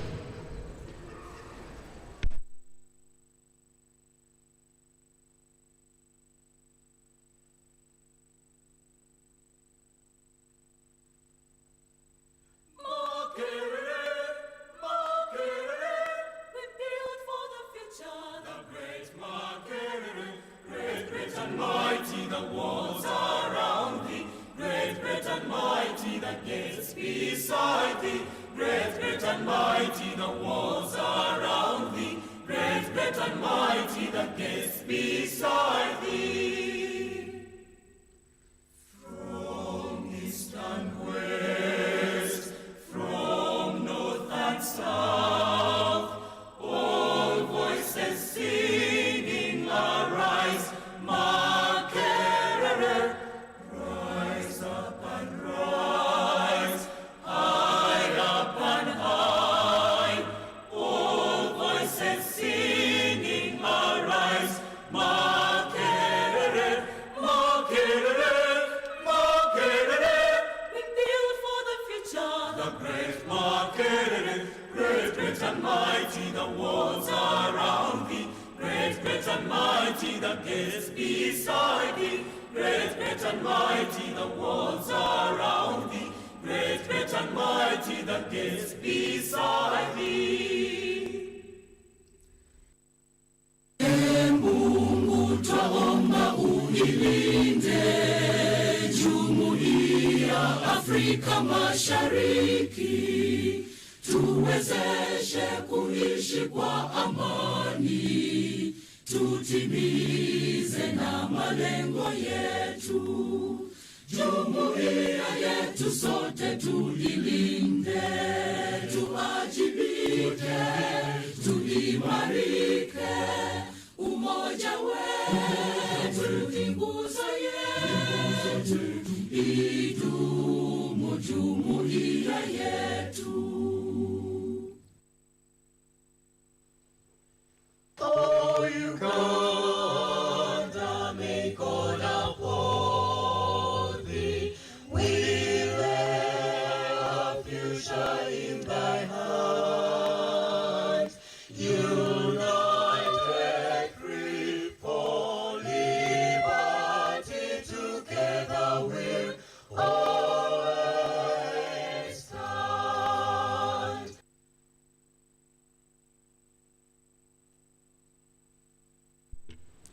Thank you. Kindly join us for the reception. Thank you.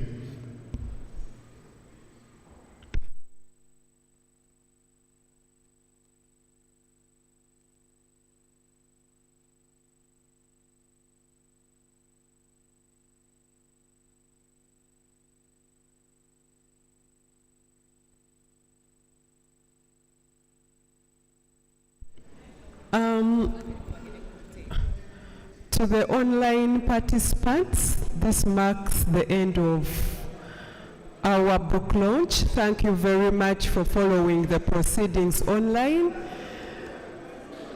To our dear chief guest and all our invited guests, please join us for the reception. Please join us for the cocktail. Ushering team, please make sure our guests are led to the cocktail. Once again, thank you very much for being part of the book launch in honor of Dr. Jotham Musinguzi. We've come to the end. We thank both the physical participants and the online participants. Thank you for joining us. It has been a special day. And like the chief guest said, our chief guest has been Honorable Dr. Chris Baryomunsi. It is always a pleasure to celebrate a person when he or she is still alive. And I'm glad the authors, you've done us proud to celebrate Dr. Jotham Musinguzi in form of a book launch, a book written in his honor when he's still alive. It's time for networking, and also we have a cocktail to our students from the College of Business and Management Sciences at Makerere University. Thank you so much for being part of the organizing committee. We value all the hard work and the commitment. It's now time for the cocktail. Please join us to take some mouth-watering snacks. And we also have plenty of drinks for you. Please join us for the cocktail. Thank you very much. May the good Lord bless you all.